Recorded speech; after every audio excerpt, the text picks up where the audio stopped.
காலை வணக்கத்தை தெரிவித்து நம்முடைய அரசு பாரத பிரதமர் நரேந்திர மோடி ஐயா அவருடைய அரசு 9 ஆண்டுகளை வெற்றிகரமாக கடந்து 10வது ஆண்டில் அடியெடுத்து வைக்கின்றோம். மே 27, 2014 இந்தியாவுடைய பிரதம மந்திரியாக பொறுப்பேற்று அன்றிலிருந்து அவருடைய பணி நாட்டில் இருக்கக்கூடிய மூலை முடுக்கில் இருக்கக்கூடிய அனைத்து மக்களுக்கும் கூட ஒரு முன்னேற்றத்தை கொடுக்கக்கூடிய ஆட்சியாக இந்த 9 வருட காலம் ஆடியிருக்கிறது. 10வது ஆண்டு காலம் கூட அப்படித்தான் இருக்கும், வருகின்ற காலமும் அப்படி இருக்கும் என்கின்ற நம்பிக்கை எங்களுக்கு இருக்கிறது. அதனால் இந்த 9 ஆண்டு காலம் நம்முடைய நல்லாட்சியை வருகின்ற 1 மாத காலம் முழுவதுமே தமிழகத்தில் பாரதிய ஜனதா கட்சி, இந்தியாவில் பாரதிய ஜனதா கட்சி அனைத்து இடத்திலும் கூட பல முக்கியமான நிகழ்ச்சிகள் மூலமாக நாங்கள் இதை கொண்டாட இருக்கின்றோம், மக்களிடம் எடுத்துச் செல்கின்றோம். இந்த நிகழ்ச்சியினுடைய ஆரம்ப கட்ட நிகழ்ச்சியாக பத்திரிகையாளர் சந்திப்பு சென்னையில் நடந்து கொண்டிருக்கிறது. அதற்கு நம்முடைய அகில இந்திய பாரதிய ஜனதா கட்சி அங்கே இருந்து நம்முடைய மினிஸ்டர் டாக்டர் ஜிதேந்திர சிங் அவர்களை தமிழகத்திற்கு இன்று அனுப்பி வைத்திருக்கின்றார்கள். டாக்டர் ஜிதேந்திர சிங் அவர்களுக்கு அறிமுகம் தேவையில்லை, காரணம் அவர் ஒரு மருத்துவர். அவருடைய மருத்துவ படிப்பு சென்னையில இங்கேதான் படித்தார்.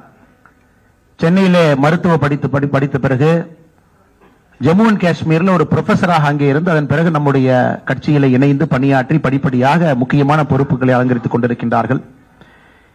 He is the Minister of State Independent Charge for Ministry of Science and Technology, Minister of State for Prime Minister's Office, Personnel, Public Grievance and Pension, Department of Atomic Energy, Department of Space. பல முக்கியமான துறைகளை கையில் வைத்திருப்பவர். நம்முடைய பாரத பிரதமரை மிக அருகில் இருந்து பார்க்கக்கூடிய அமைச்சர்களே மிக முக்கியமான ஒரு அமைச்சர். தமிழ்நாட்டின் மீது, நம்முடைய தமிழ் கலாச்சாரத்தின் மீது அதிக பற்று இருக்கக்கூடிய ஒரு மனிதர். இங்க வரும்பொழுதெல்லாம் எந்த கடையில் தோசை, நல்ல தோசை கிடைக்கும், நல்ல இட்லி கிடைக்கும் என்று பார்த்து பார்த்து நம்முடைய தமிழக உணர்வுகளை பார்த்து வரக்கூடிய ஒரு மனிதர். அப்படிப்பட்ட ஒருவர் என்று 9 ஆண்டுகள் இந்த அற்புதமான நிகழ்ச்சிக்கு நீங்கள் வந்திருப்பது எங்கள் அனைவருக்கும் கூட பெருமை. அதே போல மேடையில் நம்முடைய சட்டமன்ற குழு தலைவர், மாநிலத்தினுடைய மிக முக்கியமான ஒரு தலைவர், திருநெல்வேலியினுடைய எம்எல்ஏ அண்ணன் நயினார் நாகேந்திரன் அவர்கள் இங்கு இருக்கின்றார்கள். நம்முடைய அனைத்து துணைத் தலைவர்களும் கூட இங்கு இருக்கின்றார்கள். நம்முடைய செயலாளர்கள் இங்கு இருக்கின்றார்கள், அணிப்பிரிவினுடைய தலைவர்கள் இருக்கின்றார்கள், மாவட்ட தலைவர்கள் இருக்கின்றார்கள், அமைப்பு செயலாளர், பொதுச் செயலாளர் அண்ணன் கேசவநாயம்ஜி அவர்கள் இங்கு இருக்கின்றார்கள். இந்த மீடியா, இந்த செல்லினுடைய பொறுப்பாளராக இருக்கக்கூடிய ஸ்ரீரங்கா அவர்கள் இருக்கின்றார்கள். இதனை ஒருங்கிணைக்கக்கூடிய மாநிலத்தினுடைய துணைத் தலைவர் அண்ணன் நாராயண திருப்பதி அவர்கள் இங்கு இருக்கின்றார்கள். பத்திரிகை நண்பர்களுக்கு ஒரு சிறிய காணொலியை நீங்க பார்த்தீங்க. நம்ம நாட்டினுடைய முன்னேற்றம், நாட்டினுடைய மாற்றம், கலாச்சாரத்தின் அடிப்படையில் எப்படி நடந்திருக்கிறது என்பதை ஒரு 3 நிமிட காணொலியாக பார்த்தோம். இது முடிந்த பிறகு ஒரு சின்ன ஒரு பவர் பாயிண்ட் பிரசன்டேஷன் இருக்கு. அந்த பவர் பாயிண்ட் பிரசன்டேஷன்ல மிக சுருக்கமாக இந்த நாடு 9 ஆண்டு காலத்துல எப்படி நாம் நாட்டை உள்கட்டமைப்பிலிருந்து அனைத்து விதமான துறையிலே அடிப்படையிலே மாற்றத்தை ஏற்படுத்தி இருக்கின்றோம் என்று சொல்வதற்காக இந்த பவர் பாயிண்ட். இது முடித்த பிறகு இது அனைத்தும் ஒரு பத்திரிகை நோட்டாக உங்களுக்கு தமிழில் வந்து சேரும். 2 மணிக்குள்ள உங்களுக்கு கொடுத்துறோம். பட் என்னுடைய வேலை இப்ப இந்த பவர் பாயிண்ட் பிரசன்டேஷன் உங்கள் முன்னால் வைப்பது. அது ஒரு ஸ்லைடாக போகும்பொழுது நான் பேசிக்கொண்டே இருக்கின்றேன். அதன் பிறகு அமைச்சர் அவர்கள் உங்களிடம் உரையாற்றுவார். அதனால முதல் ஸ்லைட்ல இருந்து ஆரம்பிங்கண்ணா. நமக்கு தெரியும் 2004 2014 the last decade of India's developmental journey என்று சொல்லுவோம். உலக பொருளாதார நாடுகள் அனைத்துமே வளர்ச்சி பாதையில் இருந்த பொழுது, குறிப்பாக UPA 1, UPA 2 இந்தியாவிலே எங்கேயும் பார்க்காத அளவுக்கு மிக அதிகமாக ஊழல் குற்றச்சாட்டுகள், முன்னேற வேண்டிய நாட்டை அரசியல் காரணக்காக பின்னோக்கி வைத்திருந்தார். 2014க்கு பிறகு நம்முடைய நாட்டினுடைய உண்மையான சக்தியை நாம் பார்த்துக் கொண்டிருக்கின்றோம். 9 ஆண்டு காலத்தில் அதை நம்ம பிரதமர் அவர்கள் சொல்லுகின்றார்கள். முதலாக நம்முடைய நாட்டில் ஒரு புவர் என்கின்ற ஒரு வார்த்தையை நம்ம மாற்றி இருக்கின்றோம். ஒரு ஏழை மக்களால் எதுவும் செய்ய முடியாது, அவர்களால் நாட்டினுடைய வளர்ச்சிக்கு பிரயோஜனம் இல்லை என்கின்ற ஒரு காலகட்டம் காங்கிரசினுடைய மனதில் இருந்தது. அதெல்லாம் உடைத்து நாட்டில் இருக்கக்கூடிய அனைவரையும் கூட நம்ம நாட்டினுடைய முன்னேற்ற பாதையில் அழைத்துக் கொண்டு வந்திருக்கின்றோம். இது தொடர்ச்சியாக நம்ம ஒரு துறையில கூட நம்ம பார்க்கலாம். ராஜீவ்காந்தி அவர்கள் பிரதமராக இருந்த பொழுது ஒரிசால ஒரு இடத்துல சொன்னாங்க, டெல்லியிலிருந்து நம்ம 100 ரூபாய் அனுப்பி வைக்கிறோம் அப்படின்னா அது கடைக்கோடி மாநிலத்தில் இருக்கக்கூடிய கடைக்கோடி மனிதனுக்கு செல்லும் பொழுது 85 ரூபாய் எங்கேயோ காணாம போயிருது. 85% காணாம போயிருது. வெறும் 15% பணம் மட்டும்தான் அங்கே சென்று சேருகிறது என்று சொன்னார்கள். ஆனா இன்னைக்கு நாம் பார்க்கும் பொழுது டெல்லியிலிருந்து, மத்திய அரசிலிருந்து, ரூபாய் அனுப்பி வைத்தால் தமிழ்நாட்டில் இருக்கக்கூடிய கடைக்கோடி கிராமத்தில் இருக்கக்கூடிய நம்முடைய சகோதரனுக்கு முழுவதுமாக அந்த 100 ரூபாய் வருது. 100% எந்தவித லீக்கேஜும் இல்லாமல் ஒரு மத்திய அரசினுடைய திட்டத்தை நம்மால் செய்ய முடிகிறது. இது இந்திய வளர்ச்சி பாதையிலே மிகப்பெரிய ஒரு மாற்றம். இது அதுதான் குறிப்பாக முன்னாடி ஸ்லைட் போங்கண்ணா, சொன்னதுக்கு அப்புறம் மாத்துக்கண்ணா, முன்னாடி ஸ்லைட் போங்க. குறிப்பாக நமக்கு ரொம்ப பெருமையான ஒரு விஷயம் என்னவென்றால் இந்த கொரோனாவை எப்படி அடிப்படையில் நாம் கையாண்டோம் என்று. கொரோனா வந்த புதிதிலே உலக நாடுகள் அனைத்தும் கூட தயாராக இருப்பதாக சொன்னார்கள். அமெரிக்கா தயார் என்று சொன்னார்கள், ஐரோப்பிய நாடுகள் தயார் என்று சொன்னார்கள். ஆனால் இந்த கொரோனா காலகட்டத்தை சரியான கையாண்ட ஒரே நாடு நம்முடைய தாய்நாடு இந்திய திருநாடு மட்டும்தான். அமெரிக்காவில் இன்னைக்கும் நம்ம பார்த்தோம்னா பெருமில்லியன் டெத் கம்பேர் பண்ணி பார்க்கும் பொழுது, யூரோப்ல பெருமில்லியன் டெத் கம்பேர் பண்ணி பார்க்கும் பொழுது பாப்புலேஷனுக்கு இந்தியாவை விட பல மடங்கு இருக்கிறது. அது குறிப்பாக நம்முடைய பிரதமருடைய தொலைநோக்கு பார்வை அனைத்தும் நம்முடைய மேக் இன் இந்தியா, ஆத்ம நிர்பார் பாரத், சுயசார்பு இந்தியா, அதன் அடிப்படையில் இந்த கொரோனாவை கையாண்டு இருக்கின்றோம். இன்னைக்கு நம்ம கிட்டத்தட்ட 220 கோடி டோஸ் இந்தியாவில் இருக்கக்கூடிய அனைத்து பிரஜைகளுக்கும் அளித்திருக்கின்றோம். அதுவும் அந்த டோஸ் என்பது யாருகிட்டையும் போய் கையெழுத்து வாங்க வேண்டியதில்லை. நம்முடைய வீட்டு வாசலுக்கு, வீட்டுக்கு அருகில் இருக்கக்கூடிய பிரைமரி ஹெல்த் சென்டருக்கு அனுப்பி இந்தியாவில் ஒரு பெரிய கொரோனா காலகட்டத்தில் ஒரு பெரிய ஒரு சேவையை செய்திருக்கின்றோம் என்றால் நம்முடைய அரசு, நம்முடைய பாரத பிரதமர் நரேந்திர மோடி அவர்கள் செய்திருக்கின்றார். அதனால்தான் அங்க நீங்க பாத்தீங்கன்னா தெரியும், எந்தவித டிஸ்பாரிட்டியும் இல்லாமல் அனைவரையும் சமமாக மதித்து, விஐபி கல்ச்சர் இல்லாம, குறிப்பாக முன்கள பணியாளர்களுக்கு முக்கியத்துவம் கொடுத்து, வயதானவர்களுக்கு முக்கியத்துவம் கொடுத்து, அந்த அடிப்படையில் தான் நடந்தது. யாருமே எங்கேயும் குற்றம் சுமத்த முடியாது. நான் கியூவை பைபாஸ் பண்ண, விஐபி கலாச்சாரத்தில் முதல்லயே போய் நான் டோஸ் போட்டுக்கிட்டேன். இன்னைக்கு 220 கோடி டோஸ் நம்ம போட்டிருக்கோம். கொரோனா இல்லாத ஒரு நாடாக நம்முடைய தாய்நாட்டை நாம் மாற்றியிருக்கின்றோம். இது ஒரு பெரிய சாதனையாக நாம் அனைவரும் கூட பார்க்கின்றோம். குறிப்பாக 2014க்கு பிறகு நம்முடைய ஏழை மக்கள் என்கின்ற ஒரு வார்த்தையை பயன்படுத்தினோம். India is a land of rich, at the same time India never cared about poor என்கின்ற ஒரு மேலை நாட்டினுடைய வாசகத்தை உடைத்து நம்முடைய பாரத பிரதமர் அவர்கள் இன்னைக்கு 3.5 கோடி வீடுகளை கட்டி கொடுத்திருக்காங்க.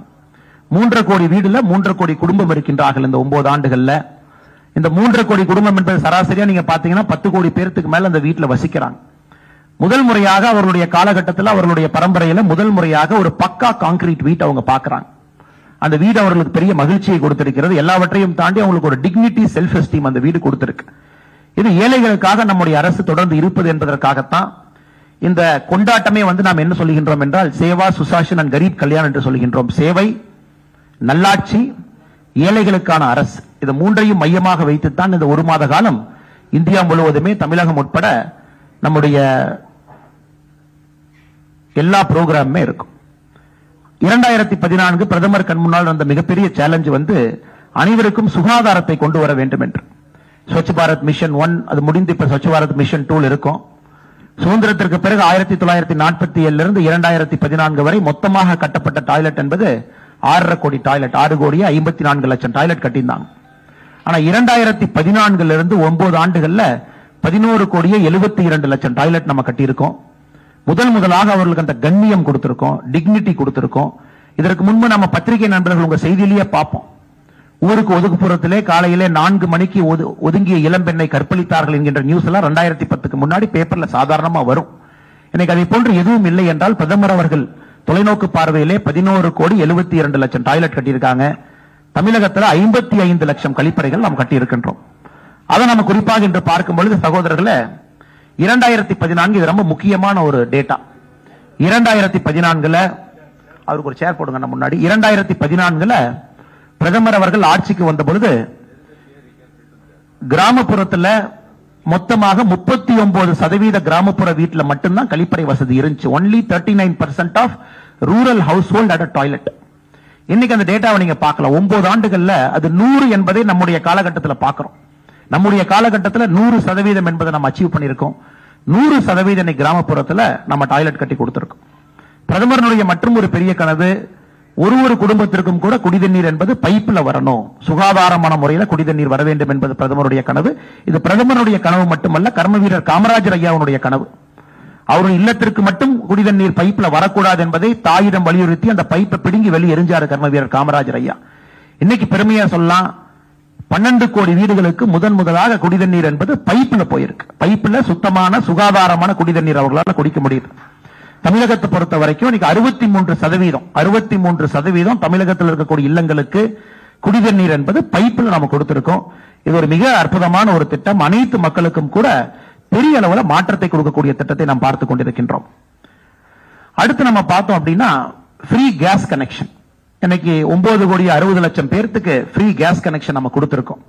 இவர்கள் அனைவருமே முதல் தலைமுறையில் முதலாக அவர்களுக்கு கேஸ் கனெக்ஷன் முதலாக கிடைக்குது. இந்த 9,60,00,000 பேருக்கு கூட ரஷ்யா உக்ரைன் வாருக்கு பிறகு இன்டர்நேஷனல் கேஸ் பிரைஸ் அதிகமான பிறகு அவர்களுக்கு சப்சிடைஸ்டு சிலிண்டர் போன பட்ஜெட்ல இருந்து 200 ரூபாய் அவங்களுக்கு கிடைச்சிட்டு இருக்கு. அவர்களையும் கூட நன்றாக நம்முடைய அரசு பார்த்துக்கிட்டு இருக்கு. அது மட்டும் இல்லை சகோதர சகோதரிகளே, இந்த 9 ஆண்டுகள்ல 4,14,00,000 போகஸ் எல்பிஜி கனெக்ஷன் நம்ம க்ளோஸ் பண்ணிருக்கோம். இது ஏழை மக்களுக்கு வர வேண்டிய எல்பிஜி கனெக்ஷன். நிறைய பேருக்கு டபுள் கனெக்ஷன், ட்ரிபிள் கனெக்ஷன் இருந்துச்சு. 9 ஆண்டுகள்ல 4,14,00,000 போகஸ் எல்பிஜி கனெக்ஷனை க்ளோஸ் பண்ணி முதலாக இந்த 9 கோடி மக்களுக்கு நம்ம எல்பிஜியை கொண்டு போய் வீட்டில் சேர்த்திருக்கோம். வருகின்ற காலம் பதில் சொல்லும். அவர்களுக்கு வரக்கூடிய நோய்கள், விறகடுப்பு சமையல் மூலமாக வரக்கூடிய நோய்கள் அனைத்தும் கூட அவர்களுக்கு விடுதலை கிடைத்திருக்கிறது. சகோதரர்களே, கொரோனா காலகட்டத்தில் இன்னைக்கு இன்டர்நேஷனல் மானிட்டரி ஃபண்ட் சொல்லுது, the rate of extreme poverty in India is below 1% என்று சொல்லுகின்றார்கள். இந்திய நாட்டில் எக்ஸ்ட்ரீம் பாவர்ட்டி 1% கீழே கொண்டு வந்திருக்கோம்னா இன்டர்நேஷனல் மானிட்டரி ஃபண்ட் குறியீடு என்ன சொல்லுதுன்னா, அதற்கு குறிப்பாக ஏழைகளுக்கான உணவு திட்டம் பிரதமர் மோடி தான் காரணம் என்று அதிகாரப்பூர்வமான IMF அறிக்கை சொல்லுகிறது. இன்னைக்கு 80 கோடி இந்தியர்களுக்கு கொரோனா ஆரம்பித்த பிப்ரவரியிலிருந்து இன்னைக்கு வரைக்கும் நாம் அவர்களுக்கு 5 கிலோ அரிசி, கோதுமை, 1 கிலோ பருப்பு கொடுத்துக்கிட்டு இருக்கோம். இதை நாம் ஏழைகளுக்கான உணவு திட்டம் என்று சொல்லுகின்றோம். இது கொடுத்த பிறகு எல்லா இடத்தினுடைய நியூட்ரிஷன் ஸ்டேட்டஸ் அதிகமாக இருக்கு. கொரோனா காலகட்டத்தில் குறிப்பாக அடித்தட்டு மக்களுக்கு பிரச்சனை இருந்த பொழுது அதிலிருந்து நம்முடைய அரசு அவர்களை காப்பாற்ற இருக்கின்றோம். 5 லட்சம் ரூபாய் மருத்துவ காப்பீடு ஆயுஷ்மான் பாரத் பயன்படுத்தாத நபர்கள் இல்லை என்று சொல்லலாம். எல்லா இடத்திலையும் அதை பயன்படுத்துறோம். எல்லோருக்கும் அதன் மூலமாக ஒரு பெரிய மாற்றம் கிடைத்திருக்கிறது. நிறைய பிரைவேட் கவர்மெண்ட் ஹாஸ்பிட்டல்ஸ் எம்பேனல் ஆயிருக்கு. எல்லா இடத்திலும் கூட பயந்து கொண்டிருந்த மக்கள், ஐயோ நம்ம சேவிங்ஸ் இருந்து கொடுக்கணும், பேங்க் பேலன்ஸ் இருந்து கொடுக்கணும் என்கின்ற பயத்திலிருந்து போக்கி எந்த விதமான பிரச்சனை right up to cancer Ayushman பாரத்ல ட்ரீட் பண்ண முடியும் என்கிற அளவுக்கு இந்த 9 ஆண்டுகள்ல ஆயுஷ்மான் பாரத் என்பது மக்களுடைய மனதில் ஒரு இன்றியமையாத ஒரு திட்டமாக மாறி இருக்கிறது. சானிட்டரி பேட் குறிப்பாக பெண்களுக்கு நம்ம ஊர்ல தான் முதலாக சானிட்டரி பேட 1 ரூபாய்க்கு கொடுக்க முடியும் என்று கோயம்புத்தூர்காரர் ஆரம்பிச்சார். ஒரு பேர்ல இப்ப படம் எல்லாம் இருக்கு. அதை பிரதமர் அவர்கள் இந்தியா முழுவதுமே கொண்டு போயிருக்கிறாங்க. சானிட்டரி பேட் என்பது 1 ரூபாய்க்கு கொடுக்க முடியும் என்கின்ற நம்பிக்கையில இன்னைக்கு குறிப்பாக பெண்களுக்கு அவர்களுடைய சுகாதாரத்திற்கு நம்முடைய அரசு கூட இருக்கு. 1 ரூபி சானிட்டரி பேடுக்கு நம்முடைய அரசு அதிகாரப்பூர்வமாக அதை இப்ப கொடுத்துக் கொண்டிருக்கின்றோம். பல பெண்களுக்கு இது பெரிய பயன் கிடைத்துக் கொண்டிருக்கிறது. இன்னைக்கு ஜெனரிக் மெடிசின் எந்த கடைக்கு போனாலும் கூட ஒரு இன்டர்நேஷனல் பிராண்டட் மெடிசின் அதே வருது. ஆனா நம்முடைய ஜன் அஷோதி கேந்திரா அந்த மருத்துவ கடைக்கு, மருந்து கடைக்கு போறோம். தமிழ்நாட்டில் கிட்டத்தட்ட 900 கடைகள் இருக்கு. இந்திய அளவில் 9,300க்கு மேல கடைகள் இருக்கு. 60% 80% குறைவாக அதே மருந்து நம்முடைய ஜன் அஷோதி கேந்திரால கிடைக்குது. இதுல பெனிஃபிஷியரி யாருன்னா, கண்டினியூஸா மாசம் ரொட்டீனா மாத்திரை சாப்பிடணும், வயதான பிறகு என்னுடைய பென்ஷன்ல நான் மாத்திரை வாங்கணும், மருந்து வாங்கணும் இருக்கக்கூடிய பெரியவர்களுக்கு இதுல மிகப்பெரிய ஒரு வரப்பிரசாதமாக நம்முடைய ஜன் அஷோதி கேந்திரா இருக்கு. சென்னை உட்பட அனைத்து இடத்திலும் கூட அது பெரிய பெனிஃபிட். குறிப்பாக யூரியா, 2014க்கு முன்பு யூரியா தட்டுப்பாடு என்கின்ற வார்த்தையை நம்ம பார்த்திருக்கோம். இன்னைக்கு கடந்த 9 வருட காலமாக எங்கேயும் கூட யூரியா தட்டுப்பாடு என்கின்ற வார்த்தையை நம்ம பார்க்கல. 2 லட்சம் கோடி ரூபாய்க்கு மேல யூரியா சப்சிடி நம்ம கொடுக்கிறோம், டிஏபி சப்சிடி கொடுக்கிறோம். ரஷ்யா உக்ரைன் போர் அது ஆரம்பித்த பிறகு யூரியாவுடைய விலை 140% உயர்ந்திருக்கிறது. அந்த எல்லா இம்பாக்டையும் மத்திய அரசு ஏற்றுக்கொண்டு நம்முடைய விவசாயிகளுக்கு எந்தவித விலையேற்றம் இல்லாமல் நாம 2 லட்சம் கோடி ரூபாய் சப்சிடி கொடுத்து யூரியாவை கொடுத்துட்டு இருக்கோம். அது மட்டும் இல்ல, இன்னைக்கு 6,000 கோடி ரூபாய் PM கிசான் சம்மான் நிதியில 3 முறை 2000 2000 2000 3 முறை நம்ம கொடுக்கிறோம். தமிழகத்தில் கிட்டத்தட்ட 36 லட்சம் விவசாயிகளுக்கு மேல பயன்படுறாங்க. இந்தியாவில் 11 கோடி விவசாயிகள் பயன்படுறாங்க. இது விதையிலிருந்து அனைத்துக்கும் கூட நம்முடைய மத்திய அரசு அவங்க கூட நம்ம நிக்கிறோம். இதை தாண்டி நாம் பார்க்கும் பொழுது நம்முடையது அப்பீஸ்மெண்ட் பாலிடிக்ஸ் இல்ல, இது ட்ரூ சோஷியல் ஜஸ்டிஸ். ஒரு நிஜமாலுமே ஒருத்தர் சோஷியல் ஜஸ்டிஸ் சாம்பியன் அப்படின்னு நம்ம சொல்றோம். தமிழ்நாட்டை பொறுத்தவரை இது சோஷியல் ஜஸ்டிஸ் மண், சமநீதி சமூக நீதி மண் என்று நாம் அனைவரும் பெருமையாக மாறுதட்டிக் கொள்கின்றோம். இன்னைக்கு இந்திய அளவில் ஒரு தலைவரை சமநீதி சமூக நீதிக்கு போராடியவர் நம்ம சொன்னா அந்த பெயர் நம்முடைய பாரத பிரதமர் நரேந்திர மோடி அவர்களுக்கு மட்டும்தான் செல்ல வேண்டும். அப்பீஸ்மெண்ட் பாலிடிக்ஸ் இருந்த நாட்டை இன்னைக்கு வந்து சமநீதி சமூக நீதி கொண்டு வந்திருக்காங்க. ரிசர்வேஷன்ல வந்து புதிய புதிய கம்யூனிட்டியை நம்ம ஆட் பண்ணிருக்கோம். குறிப்பாக ஓபிசி கமிஷனுக்கு கான்ஸ்டிடியூஷனல் ஸ்டேட்டஸ் நம்ம கொடுத்திருக்கோம். எஸ்சி எஸ்டி ஸ்டேட்டஸ் நம்ம விஸ்தாரப்படுத்தியிருக்கோம். தமிழ்நாட்டில் சமீபத்தில் நாம பார்த்தோம், குருவிக்காரர் நம்முடைய நரிக்கர் ஒரு சமுதாயத்தை எஸ்டி கேட்டகரிக்கு முதலாக கொடுத்து பல ஆண்டுகளாக இருந்த கோரிக்கையை பிரதமர் அவர்கள் நிறைவேற்றி இருக்கின்றார்கள். அதெல்லாம் தாண்டி பொருளாதார அடிப்படையிலே 10% எக்கனாமிக்கலி வீக்கர் செக்ஷன் அவர்களுக்கு ஹையர் எஜுகேஷன் நம்முடைய அரசு கோட்டா கொண்டு வந்திருக்கு. அதுல குறிப்பாக ஏழை மக்கள், அதாவது எக்கனாமிக் ஸ்டேட்டஸ் இருக்கக்கூடிய ஏழை மக்களுக்கு அதுல பெரிய பெனிஃபிட் கிடைச்சிட்டு இருக்கு. Constitutional status for backward class commission பல ஆண்டுகளாக இருந்த அந்த எதிர்பார்ப்பை நம்முடைய அரசு நாம் பூர்த்தி செய்திருக்கின்றோம். குறிப்பாக திவ்யாங் மாற்றுத்திறனாளிகள் எப்பொழுதுமே போற்றி பாதுகாக்க வேண்டிய நம்முடைய சகோதர சகோதரிகள். இன்னைக்கு அந்த கேட்டகரியை நம்ம 7 இருந்து 21 கொண்டு போயிருக்கோம். நம்முடைய அமைச்சர் டாக்டர் ஜிதேந்திர சிங் அவர்கள் மினிஸ்டர் ஃபார், நம்ம ஏற்கனவே பேசணும், IAS IPS அதிகாரிகள் நடக்கக்கூடிய அந்த தேர்வு, அந்த பரீட்சை, குறிப்பாக அந்த டிபார்ட்மெண்ட் எல்லாமே நம்முடைய அமைச்சர் கட்டுப்பாட்டுக்கு வருது. நம்முடைய அமைச்சர் பேசும்பொழுது நிச்சயமாக சொல்லுவார்கள், 7 கேட்டகரியிலிருந்து 21 கேட்டகரிக்கு நம்ம ரைஸ் பண்ணனால முதல்ல நம்முடைய மாற்றுத்திறனாளி நண்பர்களுக்கு இது உங்களுக்கு பொருந்தாது, இது நீங்க 70% டிசபிலிட்டி இருக்கணும், 60% இருக்கணும், அப்படி இருந்ததெல்லாம் உடைத்து இன்னைக்கு அது 21 கேட்டகரியா நம்ம கொண்டு வந்திருக்கோம். அதனால மாற்றுத்திறனாளி நண்பர்களுக்கு உண்மையாலும் அவருடைய உற்ற ஒரு நண்பனாக ஒருத்தர் இருக்காரா நம்முடைய பாரத பிரதமர் நரேந்திர மோடி அவர்கள். Next, progress with space. அதாவது நாம் செயல்பாடு மட்டுமல்ல, நம்முடைய செயல்பாடு மிக வேகமான செயல்பாடு, வேகத்தினுடன் நம்முடைய செயல்பாடு இருக்கு. நீங்க அதை பாத்தீங்கன்னா உங்களுக்கு தெரியும். சுதந்திர இந்தியாவில் 1947 இருந்து 2014 வரை மொத்தமாக நமக்கு இருந்த விமான நிலையங்கள் என்பது 74. கடந்த 9 வருடங்கள்ல புதிதாக நாம் கட்டியிருக்கிற விமான நிலையங்கள் 74. இன்னைக்கு இந்தியாவில் 148 விமான நிலையங்கள் இருக்கு. 70 ஆண்டுகள்ல 74, 9 ஆண்டுகள் 74 நீங்க பார்க்கலாம். அதே போல நேஷனல் ஹைவே நீங்க பார்க்கலாம். 1947 இருந்து 2014 வரை மொத்தமாக இந்தியாவில் நேஷனல் ஹைவே NH லென்த் பார்த்தோம் அப்படின்னா 91,287 கிலோமீட்டர். 9 வருஷத்துல நம்முடைய அரசு 53,868 கிலோமீட்டர் கட்டியிருக்கும். இதுல சாதனை என்ன அப்படின்னாங்க, அந்த நேஷனல் ஹைவேயை பொறுத்தவரை 7 கிலோமீட்டர் 8 கிலோமீட்டர் சராசரியாக ஒரு நாளைக்கு NH போட்டுட்டு இருந்ததை இன்னைக்கு நாம ஒரு நாளைக்கு 40 கிலோமீட்டர் நேஷனல் ஹைவே ஒரு நாளைக்கு நம்ம போட்டுட்டு இருக்கோம். இது மிகப்பெரிய சாதனையாக நாம் பார்க்கின்றோம். இதை தாண்டி சகோதரர் வாட்டர்வேஸ் வந்து நம்முடைய ஐயா டாக்டர் அம்பேத்கர் அவருடைய கனவு. அம்பேத்கர் அவர்கள் வைஸ்ராய் கவுன்சில் ஒரு மெம்பராக இருந்து குறிப்பாக நம்முடைய நீர்வழி பாதைகளை பற்றி அம்பேத்கர் அவர்களுக்கு மிகப்பெரிய அறிவு இருந்துச்சு. அதை காங்கிரஸ் கட்சி சரியாக பயன்படுத்தவில்லை. அம்பேத்கருடைய ஆசை வந்து இந்தியாவுடைய நீர்வழி பாதைகளை முறையாக பயன்படுத்தி நாட்டினுடைய வளர்ச்சிக்கு ஆறுகளை முறையாக பயன்படுத்த வேண்டும் என்று. அந்த வாட்டர்வேஸ் என்கின்ற மனசே நமக்கு இல்லை. 2014 வரை நம்ம பார்க்கலாம், இந்தியாவில் வாட்டர்வேஸ் 0. இன்னைக்கு 111 தடங்கள் இருக்கிறது. 111 தடங்கள் இந்தியாவில் இருக்கு. அதுல கண்டெய்னர் ஷிப்ஸ் இருக்கு. மிகப்பெரிய அளவுல நம்ம கூட்ஸை டிரான்ஸ்போர்ட் பண்றோம் உள்நாட்டுக்குள்ள. அதை தாண்டி வேர்ல்டு கிளாஸ் ட்ரெயின் நம்ம எல்லாருக்கும் கூட பெரிய கனவு, இந்தியாவுக்குள்ள வேர்ல்டு கிளாஸ் ட்ரெயின் நமக்கு வரணும், அதுவும் அஃபோர்டபிள் காஸ்ட் வரணும். நேற்று நம்முடைய முதலமைச்சர் அவர்கள் புல்லட் ட்ரெயின் ஜப்பான் போயிருக்காங்க. ஆனா புல்லட் ட்ரெயின் ஜப்பான்ல ஒரு சாதாரண மனிதன் போக முடியாது. முதலமைச்சர் அவர்கள் அந்த புல்லட் ட்ரெயினுடைய டிக்கெட் ரேட்டை போடல. ஏன்னா நிறைய பேர் புல்லட் ட்ரெயின்ல போயிருக்கோம், ஜெர்மனியில் நாம எல்லாம் போயிருக்கோம். அந்த டிக்கெட் ட்ரெயின் என்பது, அந்த டிக்கெட்டை பாத்தீங்கன்னா அது ஒரு சாதாரண மனிதன் அஃபோர்ட் பண்ணக்கூடிய டிக்கெட் இல்ல. இந்தியாவில் புல்லட் ட்ரெயின் நாளை காலைல கொண்டு வரலாம், அஃபோர்டபிலிட்டி கெப்பாசிட்டி நமக்கு இருக்கணும். ஆனா இன்னைக்கு வந்தே பாரத் எக்ஸ்பிரஸ் வந்து அஃபோர்டபிள் கெப்பாசிட்டி, ஒரு சாதாரண ஏழை குடும்பத்துல சாதாரண நடுத்தர மக்கள் இன்னைக்கு வந்தே பாரத் வந்து 4 months advance booking. Coimbatore to Chennai அடுத்த 4 மாதங்களுக்கு டிக்கெட் இல்ல, அட்வான்ஸ் புக்கிங்ல போயிட்டு இருக்கு. வந்தே பாரத் ஏறி பார்க்கணும், போய் பார்க்கணும், எக்ஸ்பீரியன்ஸ் பண்ணணும், அந்த 360 டிகிரி ரொட்டேட்டிங் சேரை பார்க்கணும், அந்த விஸ்தா டோம பார்க்கணும். அப்படிங்கிற அளவுக்கு வந்தே பாரத் என்பது மக்களுடைய மனதில் போயிருக்கு. 2014 வரை நம்ம ட்ரெயின்ல எந்த விதமான முன்னேற்றமும் பண்ணல. ஆனா இன்னைக்கு 9 வருஷத்துல 20 வந்தே பாரத் ட்ரெயின்ஸ் எக்ஸ்பிரஸ் நாம் உருவாக்கி இருக்கோம்.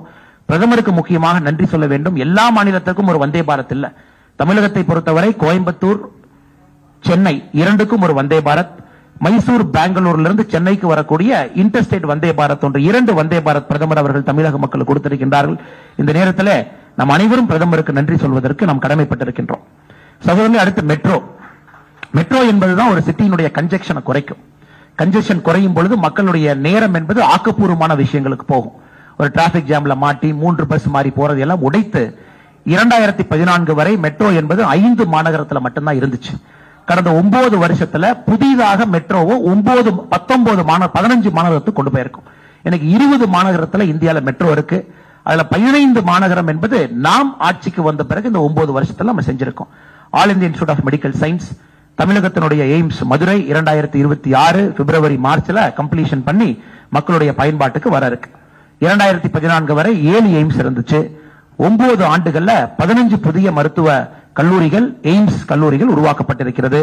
மெடிக்கல் காலேஜ் சார் வந்து டாக்டர் சாருக்கு தெரியும். 2014 வரை 641 மருத்துவக் கல்லூரி. 9 ஆண்டுகள்ல அதை நாம இரட்டிப்பு பண்ணிருக்கோம். இன்னைக்கு 700 புதிய மருத்துவக் கல்லூரிகள் நம்ம கொடுத்திருக்கோம். எங்களுக்கு சிறிய வருத்தம் தான், பிரதமர் அவர்கள் ஒரு கொடுகையாக நாட்டு மக்களுக்கு தேடி தேடி மருத்துவக் கல்லூரி கொடுக்கறாங்க. தமிழகத்துக்கு ஒரே நேரத்துல 11 கொடுத்தாங்க. ஆனா சின்ன சின்ன விஷயங்களை கூட மாநில அரசு செய்யாம இன்னைக்கு தமிழகத்துல 3 மருத்துவக் கல்லூரியினுடைய ஸ்டேட்டஸ் ரத்து செய்யப்படக்கூடிய நிலைமையில் இருப்பது எங்களுக்கு ஒரு வருத்தம் தான். The state government of Tamil Nadu hasn't followed certain conditions for our medical college. Whatever our PM sir has gifted to Tamil Nadu 11 medical college, 3 medical colleges are on the verge of closure, sir. அதே போல மருத்துவ சீட்டுகளை பார்க்கும் பொழுது 2014 வரை 82,466 பேர் மருத்துவம் படிச்சாங்க. ஆனா அந்த 9 வருஷத்துல புதிதாக 69,663 மருத்துவர்களை உருவாக்கி இருக்கோம். அதாவது நம்மை பொறுத்தவரை எல்லோரும் மருத்துவர் ஆகலாம் என்கின்ற வாய்ப்பை உருவாக்குவதற்கு 2 விஷயங்களை செஞ்சிருக்கும். Merit based plus social justice based, இரண்டும் சேர்ந்து நீட் மூலமாக மருத்துவம்.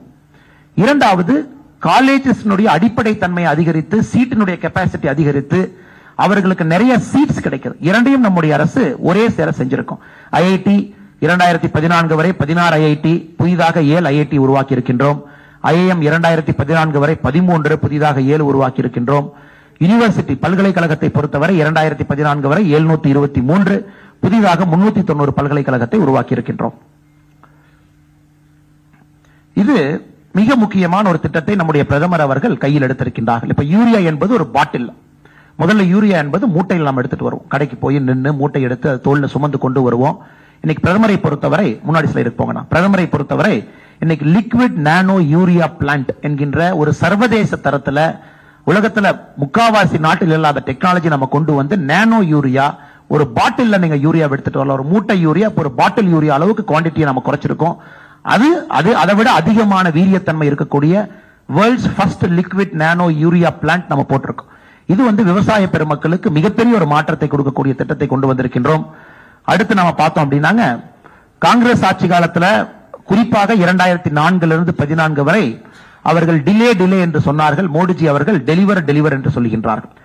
எல்லா காரணமும் கூட ஏதோ ஒரு காரணத்திற்காக டிலே பண்ணாங்க. இன்னைக்கு சரையு கேனல் ப்ராஜெக்டாக இருக்கலாம், போகிபீல் பிரிட்ஜ், கோசி ரயில், மகாசேத்து பிரிட்ஜ், கொல்லம் பைபாஸ், இது அனைத்தும் கூட சர்வதேச அளவில் மிக பிரம்மாண்டமான உள்கட்டமைப்பு இந்தியாவிலே நம்முடைய மோடி அரசு மக்களுக்கு கட்டி அர்ப்பணித்திருக்கின்றோம்.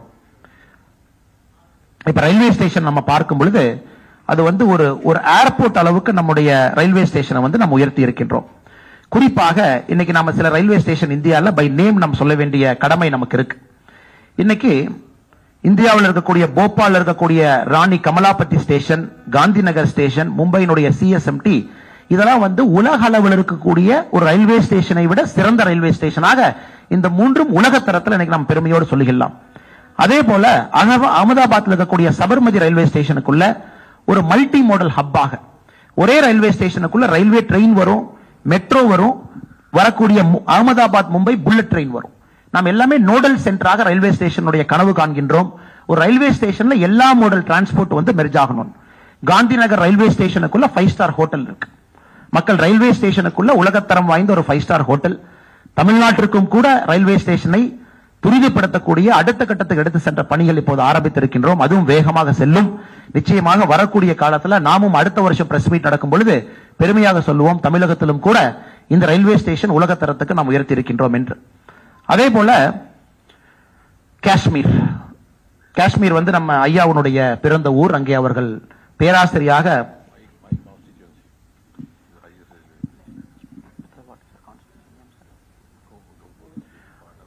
காஷ்மீர் வந்து ஐயாவுடைய ரத்தம், ஐயாவுடைய சொந்த ஊர். ஒரு காஷ்மீரில் பிறந்த ஒருவர் தமிழகத்தில் வந்து மருத்துவம் படித்து சென்றார் என்பது நமக்கு பெருமை. குறிப்பாக இந்த வேர்ல்ட்ஸ் ஹையஸ்ட் ரயில்வே பிரிட்ஜ், சென்னப் நதியின் மீது இருக்கக்கூடிய பிரிட்ஜ் ஐயாவுடைய லோக்சபா தொகுதி உதம்பூர்ல இருக்கு. இதுதான் வேர்ல்ட்ஸ் ஹையஸ்ட் ரயில்வே பிரிட்ஜ். இன்னைக்கு காஷ்மீரை பொறுத்தவரை இது ஒரு ஈஃபில் டவர்னுடைய உயரத்தை விட அதிகமாக கட்டியிருக்கின்றோம். ஒரு மவுண்டன் டெரெயின்ல ஒரு வேர்ல்டு கிளாஸ் ப்ராஜெக்டா நம்ம இந்தியால மேக் இன் இந்தியால நம்ம எக்ஸிக்யூட் பண்ணியிருக்கோம். காஷ்மீரை பொறுத்தவரை மிக பெருமையாக நாம் சொல்லலாம். 2019-20 காலகட்டத்தில் ஆர்டிகல் 370 எடுத்த பிறகு எல்லோருமே ஏகப்பட்ட பொருளிய பிரச்சனையை கிளப்பினாங்க.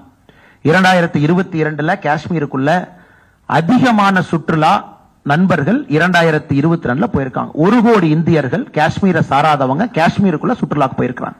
காஷ்மீர் என்பது இன்னைக்கு அதிகமான பொருளாதாரம் வரக்கூடிய நாடாக மாநிலமாக மாறி இருக்கிறது நம்முடைய நாட்டுக்குள்ள. ஆனால் காஷ்மீரை பொறுத்தவரை 370 எடுத்த பிறகு மிகப்பெரிய வளர்ச்சி பாதையில் இருக்கு. வேர்ல்ட்ஸ் டாலஸ்ட் ஸ்டாச்சு நம்முடைய சர்தார் வல்லபாய் பட்டேல் அவர்களுடைய ஸ்டாச்சு கேவடியால குஜராத்ல நம்முடைய மோடிஜி அவர்கள் நாட்டுக்கு அர்ப்பணித்திருக்கின்றார்கள். ஒரு நாளைக்கு செல்லக்கூடிய நம்முடைய டூரிஸ்ட மட்டும் பார்த்தோம் அப்படின்னா எவ்வளவு பேர் போய் பார்க்கறாங்க. எல்லாருமே இதை வரும்பொழுது எதிர்க்கட்சி நண்பர்கள் சும்மா பேச வேண்டும் என்பதற்காக கிண்டல் பண்ணாங்க. அவ்வளவு பெரிய ஸ்டாச்சு வேணுமா, இந்த பணத்தை வேற இடத்துக்கு கொடுக்கலாமா? நாட்டினுடைய ஒரு அடையாள சின்னமாக நாட்டு மக்களுக்கு ஒரு ஊக்குவிப்பு கொடுப்பதற்காக இந்த சர்தார் வல்லபாய் பட்டேல் ஸ்டாச்சு கேவடியால இன்னைக்கு ஒரு நாளைக்கு ஆயிரக்கணக்கான டூரிஸ்ட் அங்க போறாங்க. பிரதமர் அவர்கள் முக்கியமான மீட்டிங்க அந்த கேவடியா ஸ்டாச்சுல கீழே இருக்கிற கான்பரன்ஸ் கால்ல நடத்துறாங்க. 2 வருடங்களுக்கு முன்பு டிஜிபியினுடைய கான்பரன்ஸ் அங்க நடந்துச்சு. ஒரு G20 கான்பரன்ஸ் அங்க நடத்தினாங்க. சோ இது ஸ்டாச்சு மட்டுமல்ல, இது சிம்பாலிக் ஸ்டாச்சு மட்டுமல்ல, இந்தியாவுடைய மிக முக்கியமான நிறைய மீட்டிங்ஸ் வந்து பிரதமர் அவர்கள் தனிப்பட்ட முறையில் அவர்கள் கேவடியால சர்தார் வல்லபாய் பட்டேல் ஸ்டாச்சு இருக்கக்கூடிய கான்பரன்ஸ் கால்ல நடத்தி காட்டிக் கொண்டிருக்கின்றார்கள். இதெல்லாம் நமக்கு ரொம்ப பெருமையான விஷயம். யாராவது நம்முடைய நண்பர்கள் இந்தியாவில் சில மாவட்டங்கள் இன்னைக்கும் பனிகாலத்துல 6 மாத காலம் கட் ஆஃப் அவர்களால் அந்த மாவட்டத்திலிருந்து வெளியே வர முடியாது. லால் ஸ்மித்தி ஒரு வேலி, இந்த லால் ஸ்மித்தி நம்ம என்ன சொல்றோமோ ஹிமாச்சல் பிரதேஷ் உத்தராகண்ட் அந்த பகுதியில் இருக்கக்கூடியது, பனி டைம்ல அந்த மாவட்டத்தினுடைய மக்கள் வெளியே வர முடியாது. காரணம் ரோடு எல்லாமே மூடிடும். இன்னைக்கு மணாலியிலிருந்து லால் ஸ்மித்திக்கு நாம விண்டர்ல பனிக்காலத்துல போக முடியும். 10,000 ஃபீட் உயரத்துல அட்டல் டனலை கட்டியிருக்கும். குறிப்பாக நம்ம இங்கிருந்து நிறைய பேர் எதிர்க்கட்சி தலைவர்கள் கிண்டல் பண்றாங்க, அட்டல் டனல் ஏன் கட்டினீங்க? அங்கிருப்பவர்களும் இந்தியர்கள் தான். அவர்களும் இந்தியா முழுவதுமே 6 மாத காலம் சுற்றுவதற்கு அவர்களுக்கும் உரிமை இருக்கு. அவங்க சம்மர்ல மட்டும்தான் லாஸ்பித்தியிலிருந்து வெளியே வர வேண்டும் என்கின்ற அவசியம் இல்ல. விண்டர்ல வராத ஒரு பகுதி இந்தியாவை இன்னைக்கு அக்சசபிலிட்டி நம்முடைய பாரத பிரதமர் நரேந்திர மோடி அவர்கள் அட்டல் டனல் மூலமாக கொடுத்திருக்கின்றார்கள். மணாலியிலிருந்து லே நண்பர்கள் யாராச்சும் சுற்றுப்பயணம் அந்த பக்கம் போயிருந்தீங்கன்னா முதல் எடுக்கக்கூடிய நேரத்தை விட இன்னைக்கு 5 மணி நேரம் குறைத்திருக்கின்றோம். அதுவும் ஆல் வெதர் ரோடு இந்த டனல் நம்ம கொடுத்திருக்கோம். பிஎம் கதிசக்தி பிஎம் மிக ஒரு உயர்ந்த கனவு இது. இந்தியாவுடைய இன்ஃப்ரா என்பது ஒரு வேர்ல்டு கிளாஸ் இன்ஃப்ராஸ்ட்ரக்சராக எடுத்து செல்ல வேண்டும் என்பது பிரதமருடைய கனவு. ரயில்வேவாக இருக்கலாம், போர்ட்டா இருக்கலாம், ஏர்போர்ட்டா இருக்கலாம், ஹைவேஸா இருக்கலாம், அனைத்துமே உலகத்தரத்தை கொண்டு போகணும். காரணம் இன்னைக்கு இந்தியாவுடைய லாஜிஸ்டிக்ஸ் என்பது நம்முடைய ஜிடிபியில 13% லாஜிஸ்டிக்ஸ் காஸ்ட் இருக்கு. அதை மேலை நாடுகள்ல பாத்தீங்கன்னா வெறும் 4% தான் இருக்கு. ஏன்னா லாஜிஸ்டிக் காஸ்ட் குறையும் பொழுதுதான் அந்த பொருள் வேகமாக ஒரு இடத்துக்கு செல்ல முடியும், அந்த பொருளுடைய விலையும் குறையும். இந்த கதிசக்தியினுடைய நோக்கம் என்பது நம்முடைய லாஜிஸ்டிக்ஸ் காஸ்ட், ஒரு பொருள் 100 ரூபாய்னா அந்த பொருளுடைய டிரான்ஸ்போர்ட் காஸ்ட் இன்னைக்கு 13 ரூபாய் இருக்கு. மேலை நாடுகள்ல 4 ரூபாய் இருக்கு, அமெரிக்கால யூரோப்ல. அந்த 13 ரூபாயில இருந்து கீழே கொண்டு வருவதற்கு தான் கிட்டத்தட்ட பிரதமர் அவருடைய கனவு. இந்த கதிசக்தி மூலமாக அடுத்த 20 ஆண்டுகளுக்கான கனவு பிரதமர் கொண்டு வந்திருக்கின்றார்கள். அதை நீங்க அடுத்த ஸ்லைட்ல பாப்பீங்க. குறிப்பாக இந்த கதிசக்தி மூலமாக ஆல்ரெடி நம்ம ஏற்கனவே பேசுனது போல காந்தி நகர்ல மல்டி மோடல் டிரான்ஸ்போர்ட் பேசணும், போர்ட்ஸ் எல்லாம் பேசணும். இதனுடைய வீரியத்தை வருகின்ற காலத்தில் நம்ம பார்ப்போம். மிக பெருமையாக ஒரு இந்தியனாக நாம் சொல்லலாம், இன்னைக்கு உலகத்திற்கு நாம் பாடம் எடுத்துக் கொண்டிருக்கின்றோம். ஆன்லைன் பண பரிவர்த்தனை எப்படி செய்வது என்பது அமெரிக்கர்களுக்கு நாம் பாடம் எடுத்துக் கொண்டிருக்கின்றோம். இந்த G20ல இந்தியா முக்கியமாக ஒரு 3 குறிக்கோளை வச்சிருக்கோம். அதுல ஒரு குறிக்கோள் G20 நாடுகளுக்கு இந்தியாவுடைய நாலேஜை டிரான்ஸ்பர் பண்ணணும், டிஜிட்டல் டிரான்சாக்சனை டிரான்ஸ்பர் பண்ணணும். அதுல பார்க்கும் பொழுது டைரக்ட் பெனிஃபிட் டிரான்ஸ்பர் வந்த பிறகு, ஆதார் லிங்க் பண்ண பிறகு, நாம் ஏற்கனவே சொல்லியது போல 4,14,00,000 போகஸ் எல்பிஜி கனெக்ஷன் நம்ம மூடி இருக்கோம். 4,71,00,000 ரேஷன் கார்டை நம்ம க்ளோஸ் பண்ணிருக்கோம். ஃபேக் ரேஷன் கார்டு இந்தியாவில் 4,71,00,000 ஃபேக் ரேஷன் கார்டு இருந்துச்சு, அதையும் நாம் எடுத்திருக்கின்றோம். இந்த டிபிடி மூலமாக ஜன்தன் அக்கவுண்ட், அதாவது முதலாக யாருக்கு பேங்க் அக்கவுண்ட் இல்லையோ நாம் உருவாக்கி கொடுத்த ஜன்தன் அக்கவுண்ட்ல இன்னைக்கு வரைக்கும் நிறைய பேர் சொல்லுவாங்க ஜன்தன் அக்கவுண்ட மோடிஜி திறந்துட்டாங்க, என்ன பண்ணிருக்காங்கன்னு. மிக பெருமையாக சொல்லுகின்றோம், ஜன்தன் அக்கவுண்ட்டுக்கு இன்னைக்கு வரைக்கும் 1,90,000 கோடி ரூபாய் ஜன்தன் அக்கவுண்ட்டுக்கு நம்முடைய அரசு டிரான்ஸ்பர் பண்ணிருக்கோம். வெறும் அக்கவுண்ட் மட்டும் இல்ல, 1,90,000 கோடி ரூபாய் ஜன்தனுக்கு போயிருக்கு. அதை பார்க்கலாம். நம்மை பொறுத்தவரை ஜன்தன், ஆதார், மொபைல் இந்த 3ஐயும் இணைத்து இந்தியாவில் மிகப்பெரிய புரட்சிகரமான ஒரு பொருளாதார மாற்றத்தை நம்முடைய பிரதமர் கொண்டு வந்திருக்காங்க. அதான் ஜாம் நம்ம சொல்றோம். உலக நாடுகள்ல இன்னைக்கு ஹார்வர்ட் பிசினஸ் ஸ்கூல்ல ஜாம் கேஸ் ஸ்டடி இருக்கு. இந்தியாவுடைய jam, J stands for Jan Dhan, A stands for Aadhaar, M stands for mobile. இந்த மூன்றையும் இணைத்து ஒரு பொருளாதார மாற்றத்தை கொண்டு வந்திருக்கின்றோம். ஸ்காலர்ஷிப், இன்சூரன்ஸ், பென்ஷன், அவர்களுக்கு தேவையான அனைத்தும் கூட ஆன்லைன்ல 100 ரூபாய் மோடிஜி அனுப்பிச்சு வச்சாருன்னா 100 ரூபாய் நம்ம வங்கி கணக்கு வருது. அனைத்தும் இந்த டிஜிட்டல் ரெவல்யூஷன் மூலமாக அது சாத்தியம். தமிழ்நாட்டில் இருக்கக்கூடிய நம்முடைய முன்னாள் நிதியமைச்சர் அவர்கள் கிண்டல் பண்ணாங்க. பாராளுமன்றத்தில் நம்முடைய டிமானிட்டைசேஷன் வந்த பிறகு ஏழை மக்களுக்கு இதை பத்தி தெரியுமா, இதெல்லாம் உங்களுக்கு பண்ண தெரியுமா, இதெல்லாம் கொண்டு வர்றீங்களே. இன்னைக்கு நம்ம பெருமையாக சொல்லுகின்றோம், நம்முடைய முன்னாள் நிதியமைச்சர் ஐயா பி சிதம்பரம் அவர்களுக்கு உலகத்தில் நடக்கக்கூடிய டிஜிட்டல் பண பரிவர்த்தனையில 40% இந்தியாவில் நடக்குது. வெறும் 21% அமெரிக்காவில் நடக்குது. பார்த்துக்க எந்த அளவுக்கு ஸ்கேல். உலகத்தில் இருக்கக்கூடிய அனைத்து நாடுகள் நடக்கக்கூடிய டிஜிட்டல் பணவர்த்தனை, ஆன்லைன் டிரான்ஸ்பர் ஆஃப் மணி, அதுல 40% ஒரே நாடு நம்முடைய நாட்டில் நம்ம நடக்குது. அப்படிப்பட்ட ஒரு மிகப்பெரிய ஒரு பொருளாதாரத்திற்கான அடித்தளத்தை நாம் அமைத்திருக்கின்றோம். ஆத்ம நிர்பார் பாரத், சுயசார்பு இந்தியா, நேற்று பாராளுமன்ற கட்டடத்தை நம்ம பார்த்தோம். அதுவும் ஆத்ம நிர்பார் பாரத் சுயசார்பு இந்தியாவுடைய அங்கமாக நாம் பார்க்கின்றோம். 1921 பிரிட்டிஷர் கட்டின கட்டடத்திலிருந்து நம்முடைய நாட்டினுடைய டாடா ப்ராஜெக்ட் கட்டிய, நம்முடைய இன்ஜினியர்ஸ் கட்டிய, நம்முடைய எம்பிக்கள் அனைவரும் சேர்ந்து போட்ட பிளான் படி கட்டிய பார்லிமெண்ட் ஓபனிங் பார்த்தோம். தமிழர்களுக்கு கிடைக்கக்கூடிய மிகப்பெரிய பெருமையை நம்ம பார்த்தோம். செங்கோல் அங்கே நிறுவியிருப்பதை நம்ம எல்லாம் பார்த்தோம். இந்த ஆத்ம நிர்பார் பாரத் எந்த அளவுக்கு மாற்றத்தை ஏற்படுத்தி இருக்கு நீங்க பாத்தீங்கன்னா, indigenously developed 5G technology. We are very proud as Tamilians, sir. Our IIT Chennai has contributed to this 5G technology testbed and very great infrastructure. இந்த 5G technology முழுவதுமாக இந்தியாவில் ரவுட்டர்ல இருந்து அதில் இருக்கக்கூடிய அனைத்து சிஸ்டமும் கூட முதலாக மேக் இன் இந்தியாவில் உருவாக்கப்பட்டது. நாம் பெருமையாக சொல்லலாம், அனைத்துமே நம்முடைய IIT சென்னையில் உருவாக்கி இந்திய மக்களுக்கு இந்த 5G டெக்னாலஜி நம்ம கொடுத்திருக்கோம். மொபைல் மேனுஃபேக்சரிங் நீங்க அடுத்த ஸ்லைட்ல பாப்பீங்க. இன்னைக்கு இந்தியா உலகத்துல 2வது பெரிய மொபைல் தயாரிப்பு நாடாக மாறி இருக்கின்றோம். முதல்ல 12வது இருந்தோம் 2014. இன்னைக்கு இன்டர்நெட் என்பது 2014க்கு முன்னாடி இன்டர்நெட் எங்க இருந்துச்சு? இன்னைக்கு நம்ம ஃப்ரீயா IPL மேட்ச HD குவாலிட்டியில எந்தவித பணமும் கொடுக்காமல் பார்க்கிற அளவுக்கு இந்தியால மொபைல் போன் டெக்னாலஜி இன்டர்நெட்டோட வந்திருக்கு. டிஜிட்டல் டிரான்சாக்ஷன்ல சிறு குறு பரிவர்த்தனை செய்யக்கூடிய நண்பர்களுக்கு நல்ல ஒரு பெரிய ஒரு ஆனந்தமான ஒரு முன்னேற்றம் ஏற்பட்டிருக்கிறது.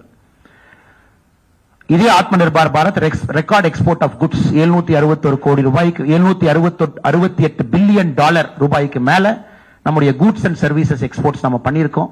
நம்முடைய கூட்ஸ் எக்ஸ்போர்ட்ஸ் 500 கோடி ரூபாய் நம்ம தொட்டுக்கிட்டு இருக்கோம். இதெல்லாம் முதலாக சரித்திரம். பூமிங் எக்கானமி, ஃப்ரெஜைல் 5 என்று சொன்னார்கள். 2014 இந்தியாவை பொறுத்தவரை பிரிக்ஸ் நேஷன், ஃப்ரெஜைல் 5 எப்ப வேணாலும் உடையும் சொன்னாங்க. ஆனா இன்னைக்கு 2023 அமெரிக்கனோட அதிபர் பிடன் அவர்கள் ரூம்குள்ள வர்றாங்கன்னா எங்க மோடி கல்யாணத்துல போய் நம்ம சொந்தக்காரங்களை தொலாவற மாதிரி இன்னைக்கு பிடன் அவர்கள் நம்முடைய மோடிஜியை தொலாவறாங்க. பாப்பா நியூகினியா போன்ற நாடுகள்லாம் சைனாவுடைய ஆதிக்கத்தில் இருந்துச்சு. இன்னைக்கு அங்க மோடிஜி போனார்னா அந்த நாட்டினுடைய பிரதமர் அவர்கள் மோடிஜியினுடைய ஆசீர்வாதத்தை பெற வேண்டும் என்று நினைக்கின்றார்கள். இது அனைத்துமே நம்முடைய பூமிங் எக்கானமி கிடைத்திருக்கக்கூடிய ஒரு பெரிய பரிசாக. 7% மேல நம்முடைய வளர்ச்சி இருக்கு. எம்ப்ளாய்மெண்ட் ஆப்பர்ச்சுனிட்டி, அனைவருக்கும் நாம வேலை வாய்ப்பை உருவாக்கி இருக்கின்றோம். ஸ்கில்லிங் இந்தியாவிலிருந்து, ஸ்டார்ட் அப் இந்தியாவிலிருந்து, ஸ்டாண்ட் அப் இந்தியாவிலிருந்து, அட்டல் டிங்கரிங் லேப்ல வரக்கூடிய இன்னோவேஷன்ல இருந்து எல்லா இடத்திலும் கூட எம்ப்ளாய்மெண்ட் ஆப்பர்ச்சுனிட்டியை பெரிய அளவில் உருவாக்கி இருக்கின்றோம். நீங்க பார்க்கலாம், குளோபல் இன்னோவேஷன் இண்டெக்ஸ் 2014 85வது இடத்திலிருந்து 46க்கு முன்னேறி இருக்கின்றோம். யூனிகார்ன்ஸ் $1 பில்லியன் வேல்யூவேஷன் இருக்கக்கூடிய நிறுவனம் இந்தியாவில் 4 இருந்துச்சு 2014. இன்னைக்கு 2022 இன்னைக்கு தேதியில 107 இருக்கு. வேர்ல்டு எக்கனாமி ரேங்க் 2013-14 11வது இருந்தோம். இன்னைக்கு இந்தியா 5வது பெரிய பொருளாதார நாடாக மாறி இருக்கின்றோம். இன்னும் 3 வருஷத்துல ஜப்பான், ஜெர்மனியை ஓவர்டேக் பண்ணோம்னா 2027 வரும்போது 3வது பெரிய பொருளாதார நாடாக மாறுவோம். Ease of doing business rank. Ease of doing பிசினஸ்ல மிக முக்கியம் என்பது கரப்ஷன். தமிழகத்திற்கும் நம்முடைய கரப்ஷனுக்கும் ஒரு ஆழ்ந்த ஒரு பந்தம் இருக்கு, நமக்கு தெரியும். 2014 142வது ரேங்க்ல நம்முடைய நாடு இருந்துச்சு. இன்னைக்கு 63வது ரேங்க்கு நம்ம முன்னேறி இருக்கோம்.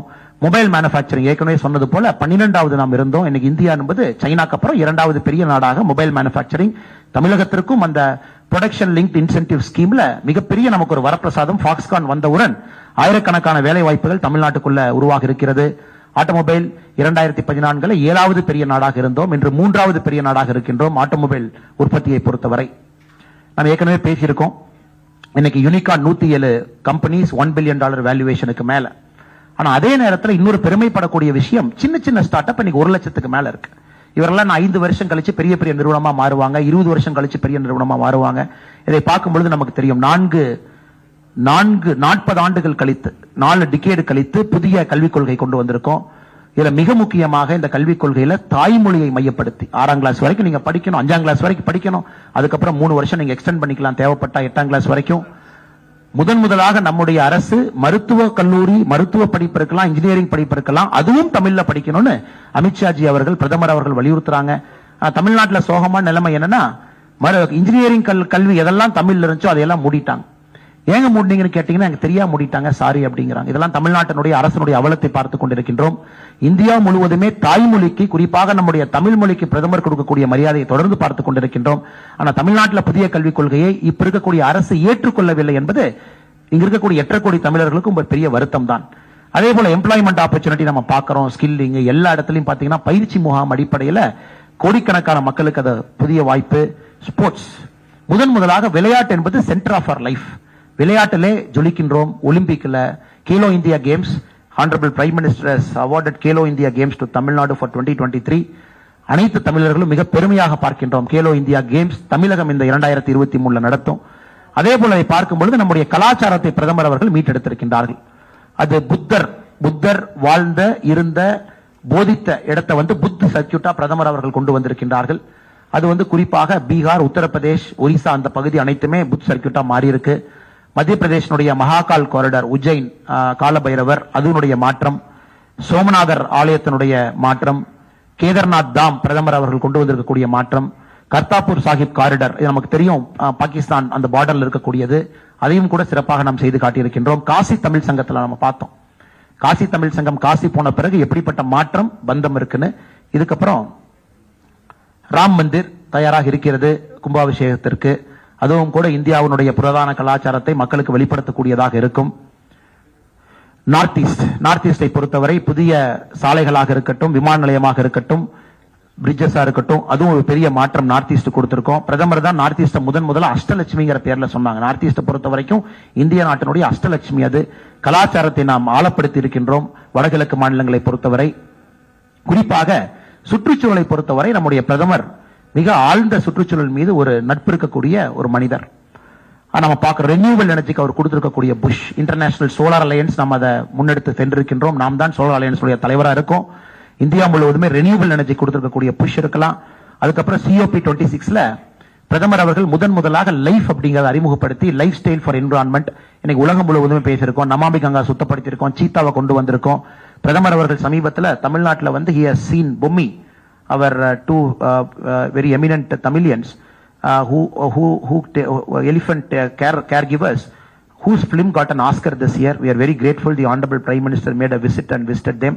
நம்முடைய பாதுகாப்பை பொறுத்தவரை உலகத்துல மிக உறுதியான பாதுகாப்பான நாடுனா இஸ்ரேல், இந்தியா. அந்த அளவுக்கு நம்ம கொண்டு வந்திருக்கோம். அந்த பிரஜைகளுக்கு இந்திய அரசு யாரையும் விட்டுக் கொடுக்காது என்கின்ற அளவுக்கு மிக பெருமையாக, கொஞ்சம் முன்னாடி போங்கன்னா மிக பெருமையாக எங்களால் சொல்ல முடியும். சர்ஜிக்கல் ஏர் ஸ்ட்ரைக் யாராக இருந்தாலும் கூட சுதந்திர இந்திய நாட்டிற்கு பிறகு தவறு செய்வர்களை நம்ம போறோம்.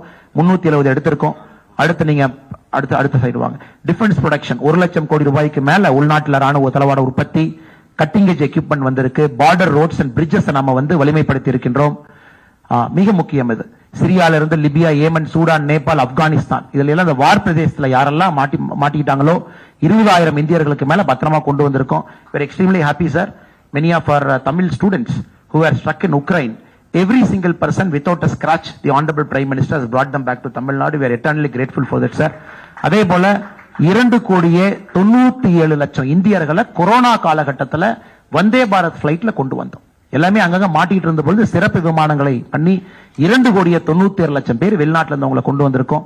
மிக பெருமையாக நம்முடைய பத்திரிகையாளர் நண்பர்கள் முன்னால் வைக்கின்றோம். நான் பேசுறேன், பட் கொஞ்சம் பேசுறேன். So wherever I get stuck, Annamalai can step in. Why I asked him to make this presentation, because it was not in Tamil version, so I said in fluent Tamil, let it be there. See, for the media friends and for all of us, the party men, because now we have to go to the different parts of Tamil Nadu, also educate our karyakartas over there, about 9 years. The best way to make people realize what is the difference is to ask them to compare it with what it was before 9 years, before 2014. See, if you see a person, you say you have grown weak. As a doctor, I say you have grown weak. I would say that only if I have seen him when he was not weak. If I am seeing him for the first time and he is like that, I will not be able to make out. So many of us, including the Karyakartas who have seen what it was like 2014, can go and educate people. Meanwhile, in 9 years, a new generation has come.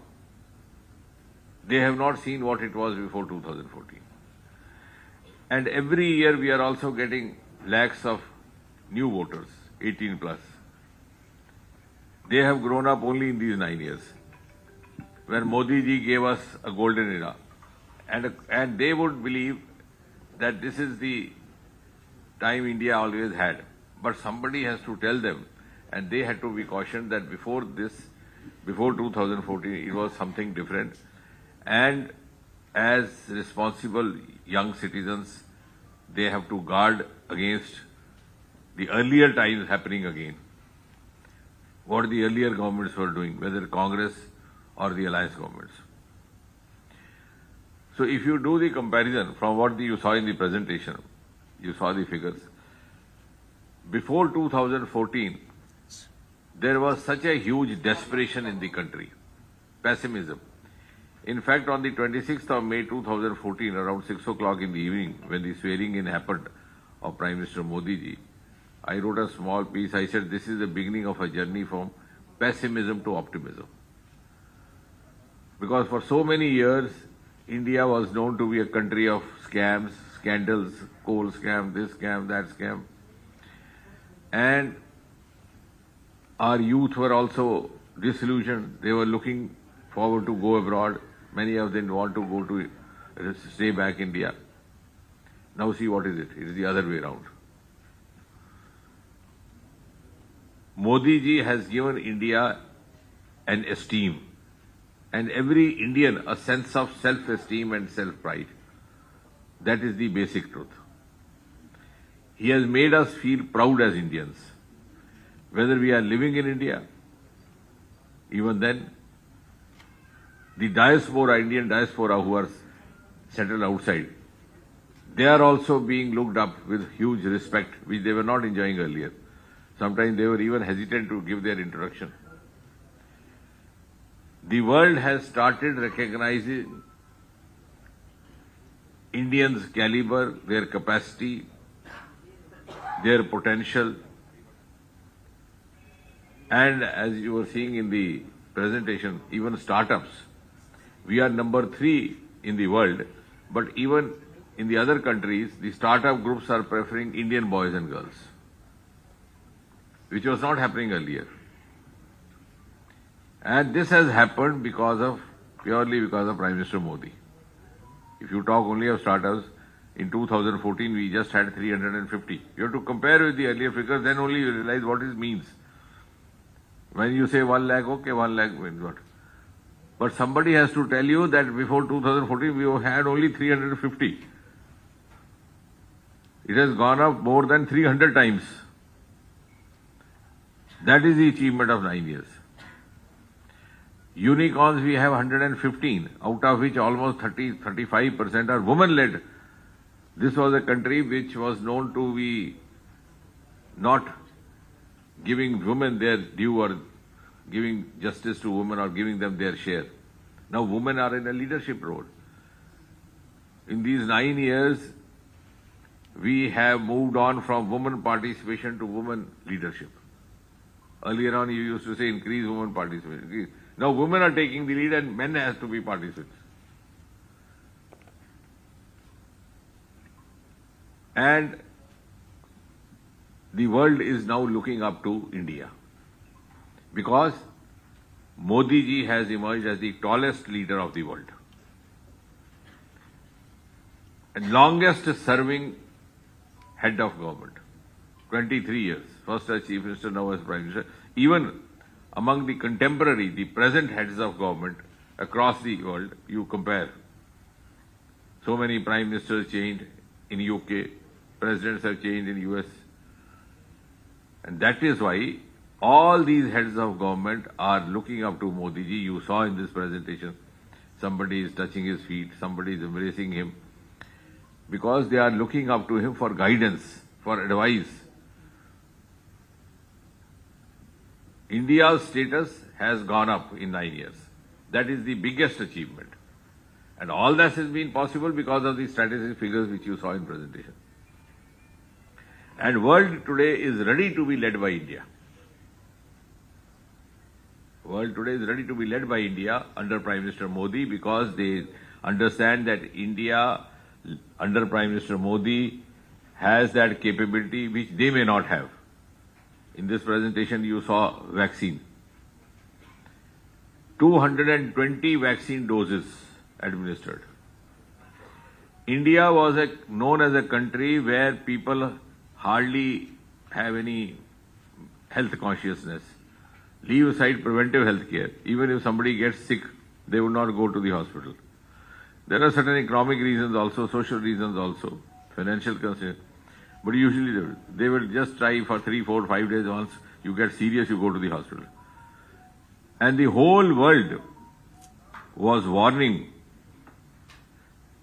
that India with 130, 140 crore people, if it is not able to control COVID, it will become a hot spot even for us. They were worried for themselves that if it spreads all over India, they will also get affected. Later what happened? We were fully in control, and small European countries with just 50 lakh population, 500,000 population could not control. And with the motivation of Modi ji, India came out with the first DNA vaccine for COVID. And we made it available to other countries. So it has been tremendous hard work on the part of Modi ji and his team to have made India arrive where it has. That is why today, even the most advanced countries, they think, no, India has the capacity to do what we can't do. They could not produce vaccine, we produced. Similarly, space. USA, Soviet Union, they started off much earlier than us. We have our space headquarters in Bengaluru. We started very late. Today, our space technology is as equally advanced as that of USA or even more. And we are launching the satellites prepared or developed by USA and UK from Sriharikota in Andhra Pradesh. And we are also earning revenue. When I was seeing the last figures, about 220 million euros earned by launching of UK satellites. And all this in 9 years. Earlier on, they had only, almost out of these 220, almost 187 million euros earned in these 9 years. Similarly, about $56 million earned from the USA satellites. So those countries which were ahead of us are today using our facility.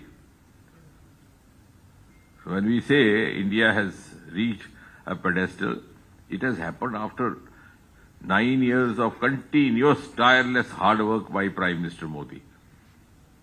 And he has given India a new culture. Culture which is based on objectivity, as he was mentioning EWS or aspirational district. That also we should go and tell people. Earlier on what happened? If I became minister, I would declare my district as backward district and give it all benefits. No, it's not like that. There is a dashboard, there are 40 parameters on the basis of which it is decided which district is backward or lesser developed in terms of health education or health facility, which one in education, which one in connectivity, and then to bring it at a par with the state first district and then national first district. Everything is scientifically, objectively done. Airports from 74 to increase to 148. How? Because Modi ji ensured wherever anything is required, it should be provided.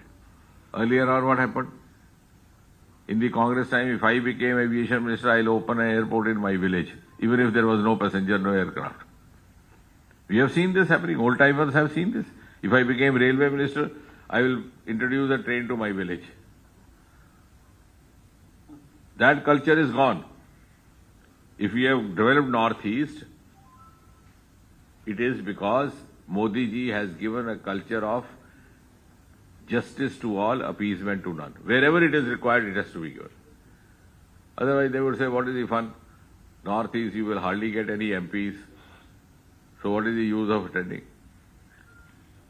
And we must go and tell people, that is the comparison. Before 2014, the Prime Minister of India was himself MP from Northeast, from Assam. But since we did not follow that vote bank culture,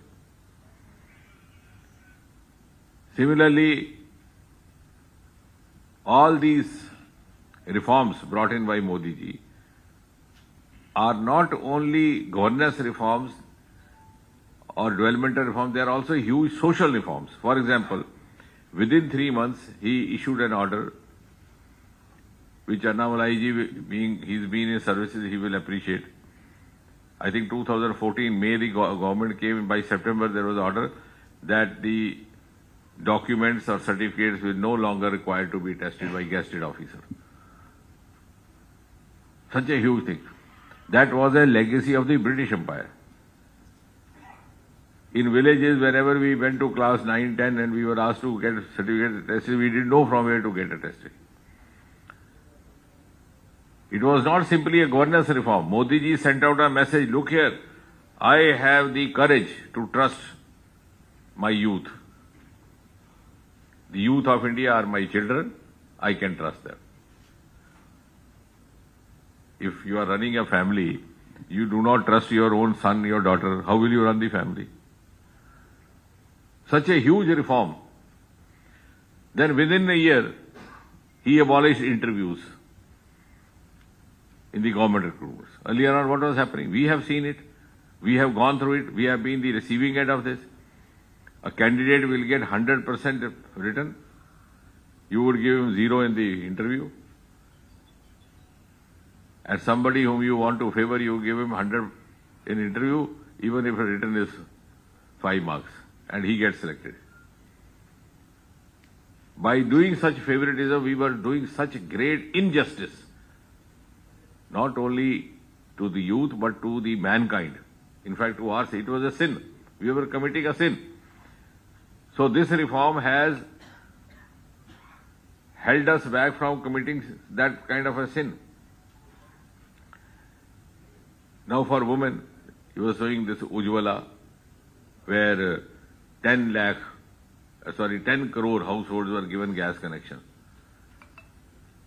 10 crore means 10 crore families. Gas connection not only means ease of cooking, it also means protection of your health. So these reforms have multiple dimensions. When we started this scheme in my own constituency, we did a beneficiary summit, this Labharti. So usually I don't speak, I ask others to speak. Because if others speak about me, that is more useful in the election, rather I speak about myself. So one young lady came. She said earlier on, I first used to go to fetch the wood for the kitchen. Then whole day I would be blowing into this. It will take me several hours to prepare food. The food would also not remain properly cooked, and I would also get cough. And in the night, I would get a scolding from my mother-in-law. She said, now difference is, in 1 hour my food is ready, my mother-in-law is happy, my cough is gone, and I don't know what to do. So I have now started working in a stitching shop. Second business, alternative business. So I asked her to join Mahila Morcha.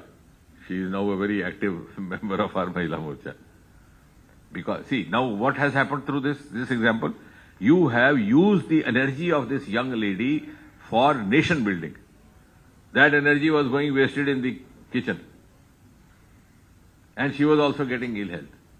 These reforms are going to change the entire scenario in the coming generation. Similarly, toilets, 12 crore female toilets.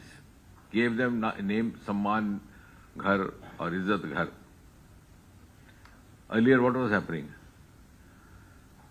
Women, many of the villages, parents were not sending girls to school because there was no toilet.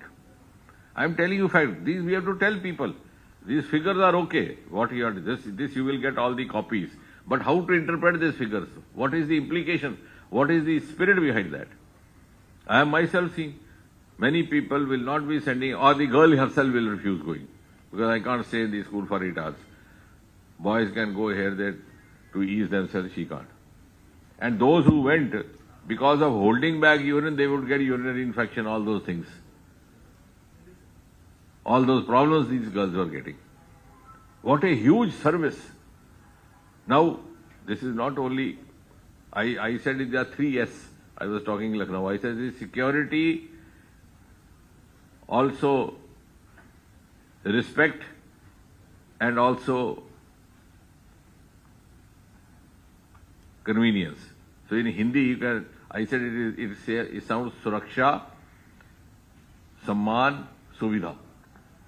Suvidha means you gave convenience to her. Suraksha means you protected her, otherwise she had to go out in the field. That was also sometimes a risk in the going in the morning. I have seen villages where women used to wait till morning, and before the men folk woke up, they had to go out to the fields at a particular time. Early morning, 3 o'clock, 4 o'clock. I come from that background. We have seen those places because there was no facility. Where does a woman go? Afterwards, the day starts. They were working against the nature. So what a huge reform this has happened. That is why today you have woman-led entrepreneurship. You have woman-led startups. Similarly, Jal Jeevan, this slide showed. I'm just giving you those examples so that where you can give comparison, also tell them what is the spirit. This culture, Modi ji has brought a new culture in this country. We just had, they showed now, just now the Jal Jeevan mission, which has given us 12 crore connections, 12 crore houses, that means households. You know, before 2014, it was only 3.5 crore. 3.25, not even 3.5, which means in 70 years, the earlier governments did not bother. We were carrying on same practice. Go to the well, fetch water for yourself. Go to the river, get fetch. Or you go to the river and take bath there. Or go to the seaside and have a water in this salt water. This could have happened earlier also. All these things have happened. This is a quantum jump. This is a quantum jump in 9 years. That is why the world is now seeing, oh, India has come. India's moment has come. It is not that the world is a fool. The people there, they know it is a country to reckon with. Our medical colleges were 145, now 265 added to that. As the number of colleges allotted in these 9 years are more than those constructed in 70 years. Then there are new resources discovered, the ocean resources. We have 7,500 kilometer long coastal area, including Tamil Nadu, beginning from Odisha. Nobody ever saw that side. I was telling some friends from Australia, I said, you have continent called Australia, you have island called Australia, you have country called Australia, but your ocean is not called Australian Ocean. My ocean is called Indian Ocean. Why? Because my forefathers saw there is huge wealth inside. We have not seen. We have now started this.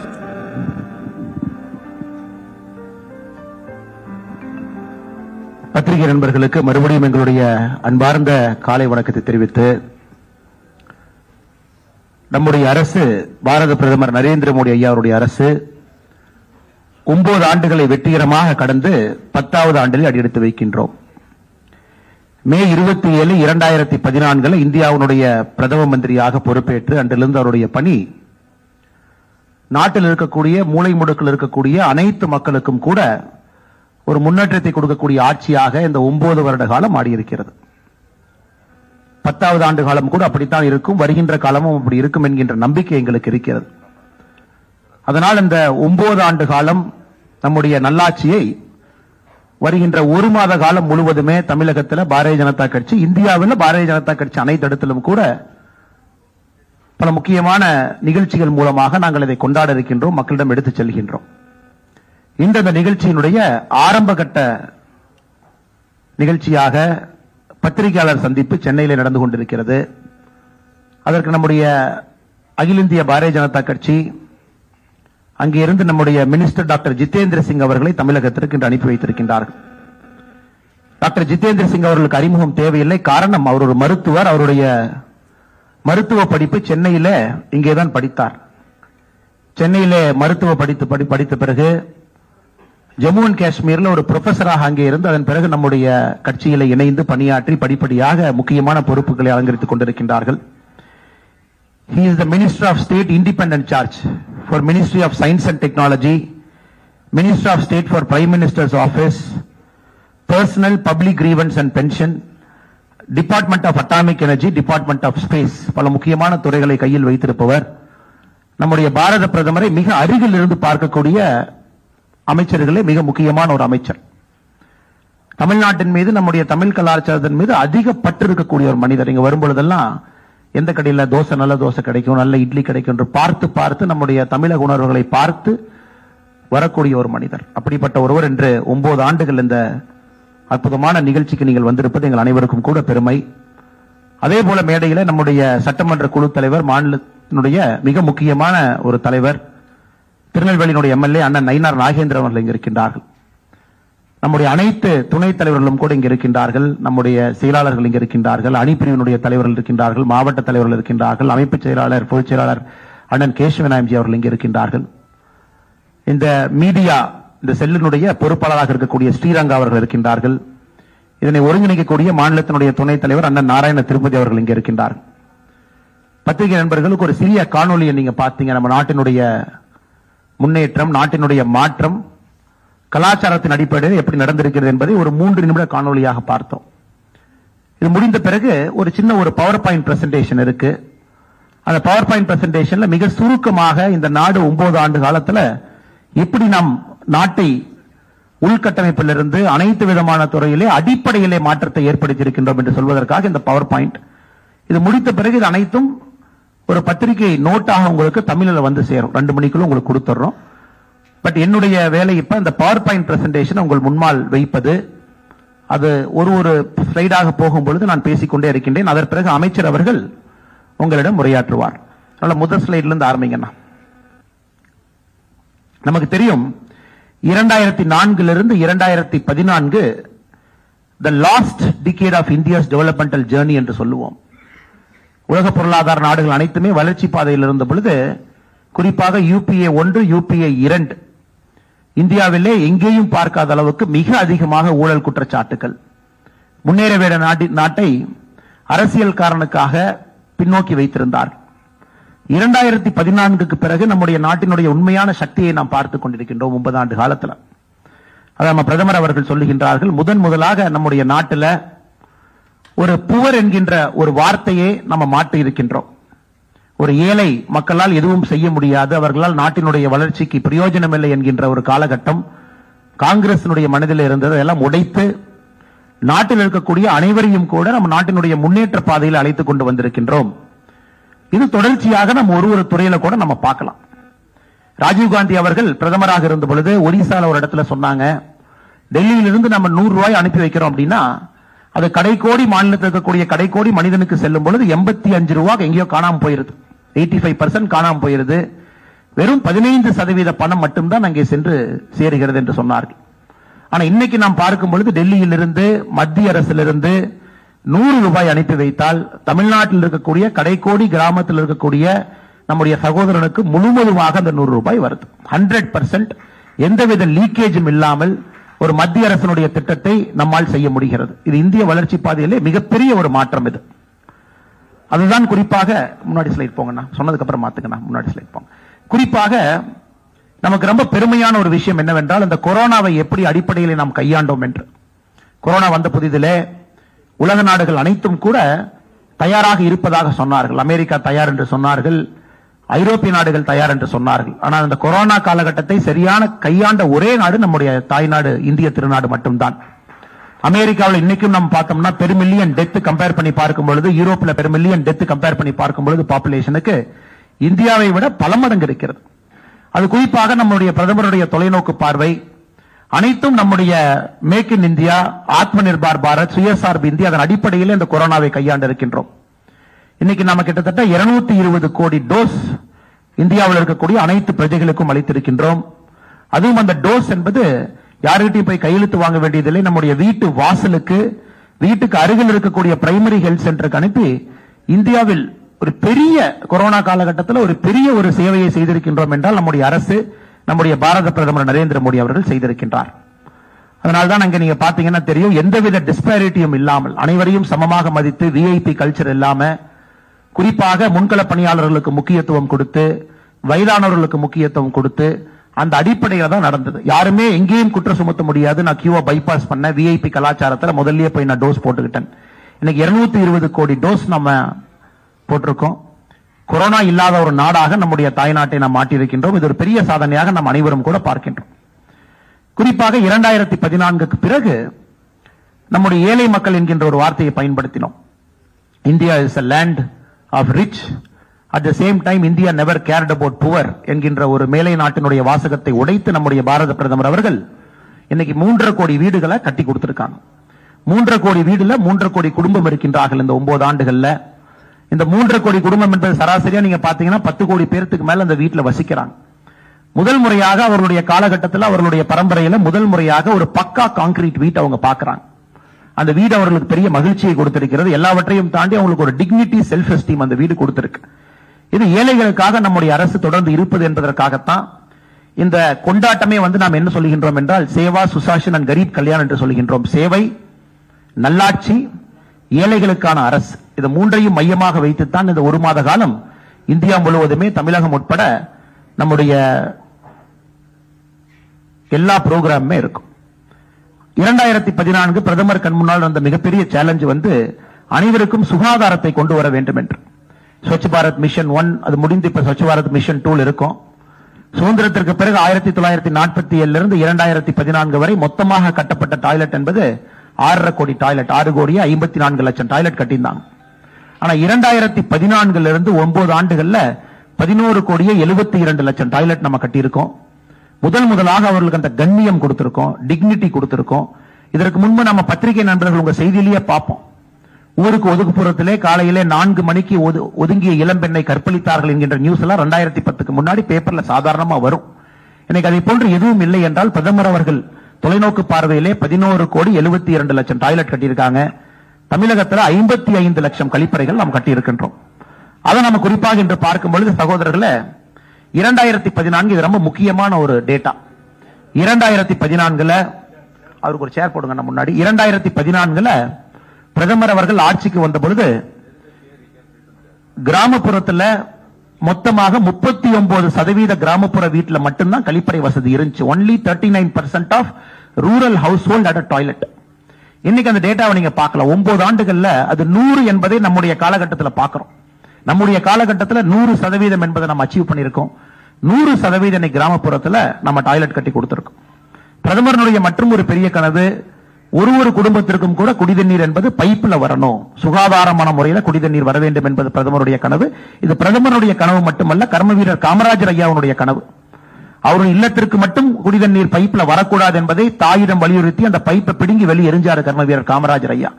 இன்னைக்கு பெருமையா சொல்லலாம், 12 கோடி வீடுகளுக்கு முதலாக குடிதண்ணீர் என்பது பைப்ல போயிருக்கு. பைப்ல சுத்தமான சுகாதாரமான குடிதண்ணீர் அவர்களால் குடிக்க முடியுது. தமிழகத்தை பொறுத்த வரைக்கும் இன்னைக்கு 63% தமிழகத்தில் இருக்கக்கூடிய இல்லங்களுக்கு குடிதண்ணீர் என்பது பைப்பில் நாம கொடுத்திருக்கோம். இது ஒரு மிக அற்புதமான ஒரு திட்டம். அனைத்து மக்களுக்கும் கூட பெரிய அளவில் மாற்றத்தை கொடுக்கக்கூடிய திட்டத்தை நாம் பார்த்துக் கொண்டிருக்கின்றோம். அடுத்து நம்ம பார்த்தோம் அப்படின்னா, ஃப்ரீ கேஸ் கனெக்ஷன். இன்னைக்கு 9 கோடி 60 லட்சம் பேர்த்துக்கு ஃப்ரீ கேஸ் கனெக்ஷன் நம்ம கொடுத்திருக்கோம். இவர்கள் அனைவருமே முதல் தலைமுறையில் முதலாக அவர்களுக்கு கேஸ் கனெக்ஷன் முதலா கிடைக்குது. இந்த 9 கோடி 60 லட்சம் பேருக்கு கூட ரஷ்யா உக்ரைன் வாருக்கு பிறகு இன்டர்நேஷனல் கேஸ் பிரைஸ் அதிகமான பிறகு அவர்களுக்கு சப்சிடைஸ்டு சிலிண்டர் போன பட்ஜெட்ல இருந்து 200 ரூபாய் அவங்களுக்கு கிடைச்சிட்டு இருக்கு. அவர்களையும் கூட நன்றாக நம்முடைய அரசு பார்த்துக்கிட்டு இருக்கு. அது மட்டும் இல்லை சகோதர சகோதரிகளே, இந்த 9 ஆண்டுகள்ல 4 கோடியே 14 லட்சம் போகஸ் எல்பிஜி கனெக்ஷன் நம்ம க்ளோஸ் பண்ணிருக்கோம். இது ஏழை மக்களுக்கு வர வேண்டிய எல்பிஜி கனெக்ஷன். நிறைய பேருக்கு டபுள் கனெக்ஷன், ட்ரிபிள் கனெக்ஷன் இருந்துச்சு. 9 ஆண்டுகள்ல 4 கோடியே 14 லட்சம் போகஸ் எல்பிஜி கனெக்ஷனை க்ளோஸ் பண்ணி முதலாக இந்த 9 கோடி மக்களுக்கு நம்ம எல்பிஜியை கொண்டு போய் வீட்டில் சேர்த்திருக்கோம்.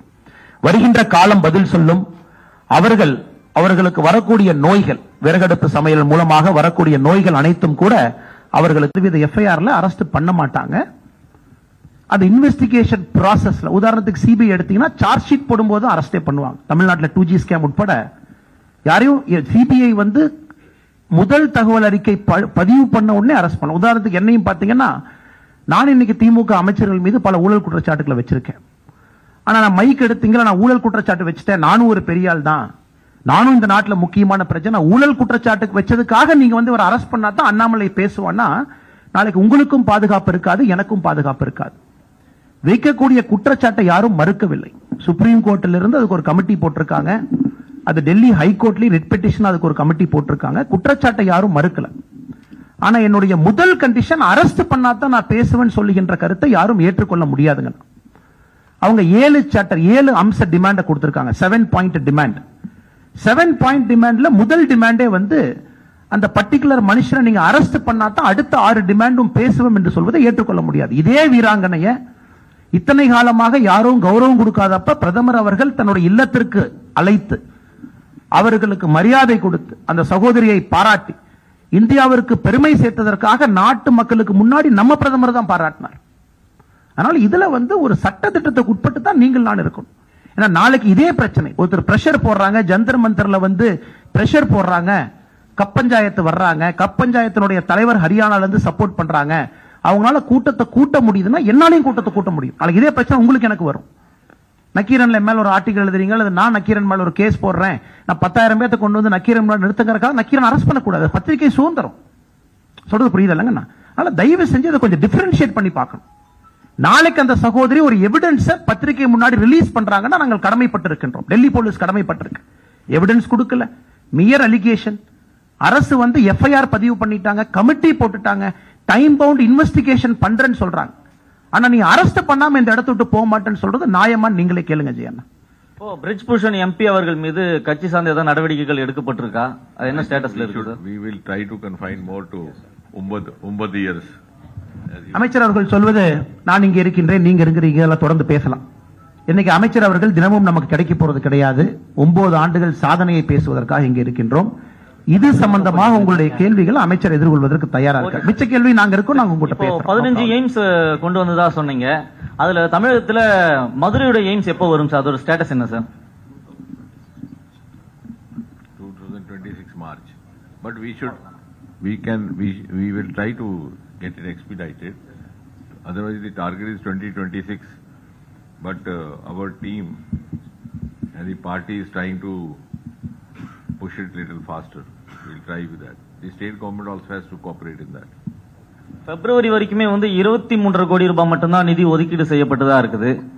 அதை பத்தி சொல்லுங்க சார். Which one is? அந்த நிதி போதுமானதா இருக்குமா?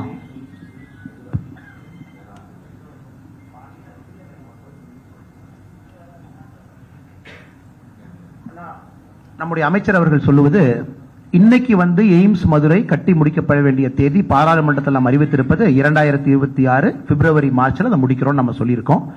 அமைச்சர் அவர்கள் சொல்வது இன்னும் அதை எக்ஸ்பெடிட் பண்ண போறோம். அதே நேரத்தில் இன்னைக்கு உங்களுக்கு தெரியும், ஜிக்கா ஜப்பான் கோஆபரேஷன் ஏஜென்சி எல்லாம் உள்ள இருக்காங்க. கடந்த முறை மன்சுக் மாண்டவியா நம்முடைய மருத்துவ அமைச்சர் வந்த பொழுது, what is important for them to report is that all this has happened in 9 years. Earlier there were 7 aims in India. In 70 years, 7 aims. In 9 years, 15 added. One of this is Madurai. This is what you report, please, today. because when you're talking at 9, delay or no delay, at least you got it. I was in Haryana that day, the same thing happened. So they asked the president, what is this? You have given, in their local language they have a proverb, to the camel, 2 small nuts. He said in his own language, ऊंट के मुंह में जीरा दी.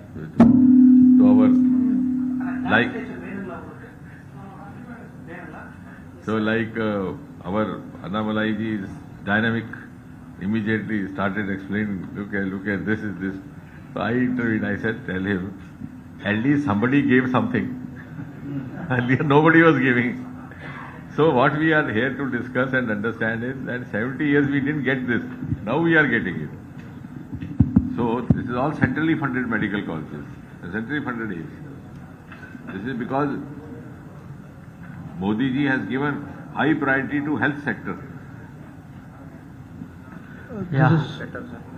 Good afternoon, sir. I'm MG Menon here. I'm from Kodambakam Times paper. Sir, after September 30, will you be introducing the higher denomination notes? Any chances of there? I don't think I have to answer that. That is for the finance minister. She was to come here today. Incidentally, she has not come. You can keep this question there. But these are, I don't think these are the issues discussed in public domain. And moreover, today we are talking mostly in the terms of 9 years because otherwise the subject will get diluted. So you are celebrating this 9 years as for the 1 month. Can we take as BJP is starting its campaign for the election 2014 by this way? See, one thing what Modi ji has taught us, this also in 9 years, we have to go and tell people that do what is required without consideration of vote. Now he was talking of Northeast. You know, there is a state, I'll give you one example, called Mizoram. Population is 9 lakh or 10 lakh, not even. It is just like, not even Adyar, less than Adyar. What is Adyar's population? 15 lakhs. So, lesser population than Adyar. And 1 MP elected from there. That too not this party. About 6-7 years back, Israel said they have a technology to set up citrus fruit park, specialized fruit park citrus. So we asked them which is the best place. They said Mizoram. Immediately, not even a second was taken, they were allowed to take. Now if we had this election in mind, then that would not have been the right place. They would have thought of some other place. So I think Modi ji has tried to introduce, that is why, a new political culture also, that you do where it is required. Later on, let the people decide. And people have now decided that they have no better option than Modi ji. Annamalai sir, in the 1 month, எப்படி நீங்க கொண்டு போறீங்க இந்த campaign for Annamalai? They will prepare a roster and they will move all over the state. Okay. District wise அது மாதிரி. Sometimes you can brief them about the 1 month programs. Okay.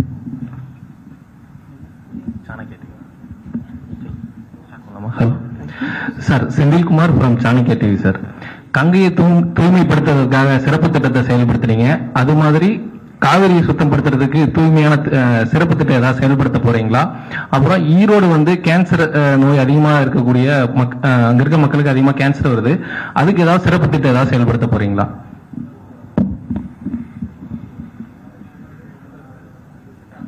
I think this process has started one after the other. All the other rivers and other, wherever it is required, it will be taken up. There is a separate plan for this. Not only it will confine only to Ganga. Even in my own constituency, there is a river called Devika, which is considered to be the elder sister of Ganga by mythology. They say if you do the last rituals there, you need not go to Haridwar. So there also they have started clearing. So they are taking it up one by one. Sir, வணக்கம். Sir வணக்கம். ராஜவேல் தினமலர். ராஜவேல் தினமலர். இப்போ நீங்கள் சாதனைகளை பற்றி சொன்னீங்க, 9 ஆண்டு சாதனை. அதில் வீடு தேடி செல்கிற குடிநீர் பைப் லைன் மூலமாக, அதுவும் தமிழ்நாட்டில் 63% நிறைவடைந்ததாக நீங்கள் ஒரு தகவல் சொல்கிறீங்க. ஆனால் இதுக்கு முன்னாடி வந்து நீங்கள் அதில் ஒரு குற்றச்சாட்டு வச்சுருந்தீங்க. இதை வந்து ஆய்வு பண்ணணும், நிறைய இடங்களில் வந்து இது வந்து முறையாக செயல்படலை, பைப் லைன் இருக்குது ஆனால் தண்ணி வரல அப்படின்னு. இதே மாதிரி இந்தியா முழுவதும் இருக்குதா, இல்லை தமிழ்நாட்டில் தான் அந்த பிரச்சனை இருக்குதா? தமிழ்நாட்டில் அந்த பிரச்சனை தீர்க்கிறதுக்கு என்ன செய்ய போறீங்க? No, actually, see, as far as Modi ji is concerned, all these schemes have been rolled out with an extreme degree of sensitivity and humility. We are not taking any pride in this. We are not taking any credit. We are also not boasting. We are doing this because Modi ji taught us nation first. He has not taken a single day holiday, nor has anyone from his team. So we are working with all humility, sincerity, and trying to provide what is required where. If at the local level it is not happening, that has to be taken differently. We will not discuss it today, but I am sure our team, led by Thiruvannamalai, will take it up in a proper way. But that is also a message to the people. Why, if a scheme has been given by the center, why it should not be effectively implemented? Sir, Last few questions. sir, here. Sir, Yalinian from Times of India. Sir, Prime Minister promised that 2 crore employment, 2 crore jobs will be provided per year. But in the last 9 years, do we have any statistics of how many jobs have been provided? This is a very good question. Actually, see, Prime Minister recently made an announcement that he will be providing 10 lakh government jobs. That was about 7-8 months back. After that, this process has started Rozgar Mela. You must be seeing almost every month you are having Rozgar Mela with 40 locations which get connected with Modi ji. Then he makes a virtual address, and through the Department of Personnel Training, which I am dealing, the appointment letters are issued. Next Rozgar Mela is 13th of June, like that. In that, almost 3-4 lakhs have already been given. But one thing which we have to explain, I think that also is a point, otherwise because this discussion can go on whole day, which our Karyakartas also have to go and explain to people. Employment does not mean only government job. 10 lakh is okay, that he has given, plus many held up promotions. Employment outside government job is also possible and may be more attractive and more lucrative. That is also one of the lessons coming out of these 9 years of story. Now this startup, as he said, 1 lakh. These startups are making much more than the government job. Recently, I started a mission, this lavender cultivation, agri-tech startup. 3 boys from Bangalore, they left their job, 2 B.Tech and 1 MBA. Because they said small bottle of perfume is selling for 15,000, why should we be slogging here for the company? Similarly, now problem is we have to educate people, also parents, and give them awareness. I have started a process of holding these startup expos, and now I am telling them that you get the parents also whenever you are getting the children to visit. And I made some I also arranged some interaction between class 12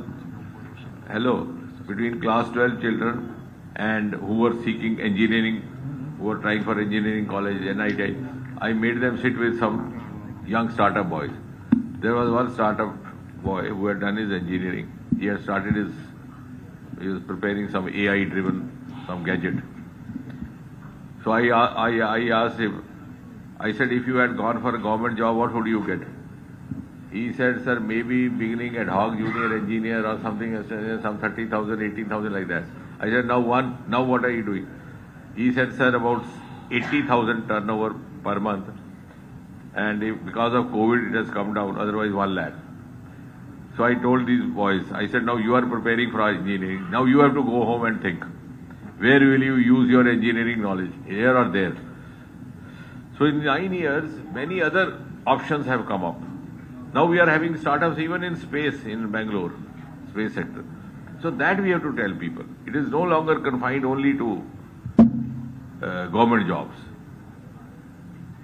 Sir, we're fine with all this, but do we have any concrete data to support it? Like, see, because our PM promised 2 crore jobs per year. Like, are there any concrete data to support it? See, that is why I'm saying, jobs does not mean only government service. You are also thinking that all of you should get assistant engineers and you should become police inspectors. Jobs means livelihood jobs. These are all jobs. All these alternate options outside government sector also, if you put it, will be more than 2 crore. Sir, you spoke high of the new airports. Okay. But in the out of last 6 airports, all have been handed over only to one person, only to one business conglomerate, that is Adani. Is the Modi government favoring a specific person because his rank in all India, throughout the global richness rank, his rank rose to 609 from 2-3 now. No, I will have. So is it not an example of crony capitalism? I will have to study your statistics. No, this is a worldwide statistics available. See, we are not getting into that because this is, as I said, this press meet is dedicated to 9 years. I'm also speaking about what 9 has years, been done. sir. And in 9 years, you have to, if the airport condition has increased, we should celebrate that. Otherwise, there is a due process of law which is followed. So there is no question of questioning. In India, anybody has the option. After all, some due diligence and due course of procedure has been followed in everything that is done. Sir one sir 2000 ரூபாய் note வந்து கொண்டு வரப்பட்டதான முக்கியமான காரணம் ஊழலை குறைப்பதற்காக. ஆனால் தற்போது அச்சடிக்கப்படுவதும் நிறுத்தி வைக்கப்பட்டுள்ளது. இந்த 9 ஆண்டு கால ஆட்சி காலத்தில் நீங்கள் வெற்றி சாதனைகளை திரையிடப்பட்டீர்கள். இதை மட்டும் ஏன் திரையிடப்படாமல் நிறுத்தி வைக்கப்பட்டது ஏன்?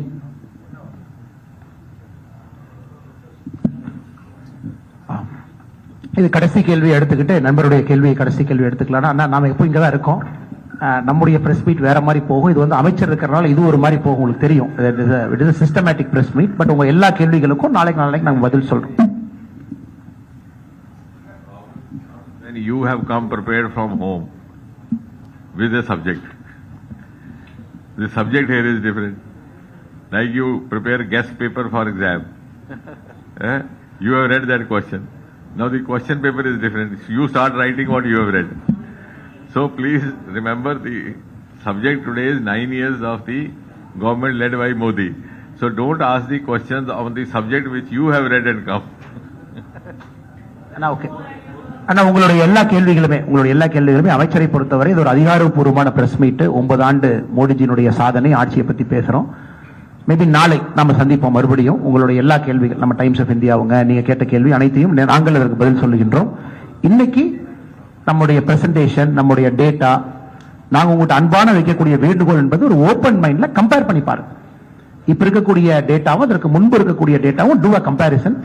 அமைச்சர் பேசும்போது சொன்னாங்க ஒரு ஸ்பிரிட்ல பாருங்க. What is the spirit behind that scheme? இந்த ஸ்கீம்னுடைய லார்ஜர் கான்சியஸ்னஸ் என்ன அப்படின்னு நம்ம ஷில்பா நாயர் அவங்க இந்தியா டுடே நீங்க கேளுங்க. மைக் உங்களுக்கு. But is it, I hope not on the subject that you have studied this morning. No, you, while speaking out or listing out the achievements, one achievement was the Modi government have brought in a new era in sports. Yet we are seeing our national heroes who won medals for the country being dragged on the roads in the national capital on the day when a new parliament is being inaugurated. That is a different issue. Will you deny that sports has got a kind of a boost in these 9 years which had not seen earlier? So don't mix up one thing with the other. No, that is different. And sir, what about the June 12 meeting of opposition parties in Patna? That you should ask opposition parties. We are ruling party. But do you think anti-BJP coalition will take shape, sir? You want some headline for India Today so that you get I am not going to give you. சரி, வந்திருக்கக்கூடிய பத்திரிகை நண்பர் அனைவருக்கும் எங்களுடைய நன்றியை தெரிவித்து சகோதரர்களே, நாளை உங்களை சந்திக்கின்றோம். நம்முடைய அலுவலகத்தில் நம்ம அனைத்து கேள்விகளையும் நாங்கள் எதிர்கொள்றோம். இன்னைக்கு நீங்கள் இங்கு வந்து மோடிஜியினுடைய 9 ஆண்டு காலம் இந்த ஆட்சி ஏற்படுத்தக்கூடிய மாற்றத்தை நீங்கள் பார்த்திருக்கின்றீர்கள். இதை நீங்க வந்து தமிழகத்தில் இருக்கக்கூடிய நம்ம எல்லா சகோதர சகோதரிகளுக்கு நாம் கொடுத்திருக்கக்கூடிய டேட்டா கம்பாரிசன் 2014க்கு முன்பு என்ன, அதுக்கப்புறம் என்ன அப்படிங்கறது நீங்க எடுத்துட்டு போன அன்போடு கேட்டுக்கிறோம். நன்றி, வணக்கம். பாரத் மாதா கி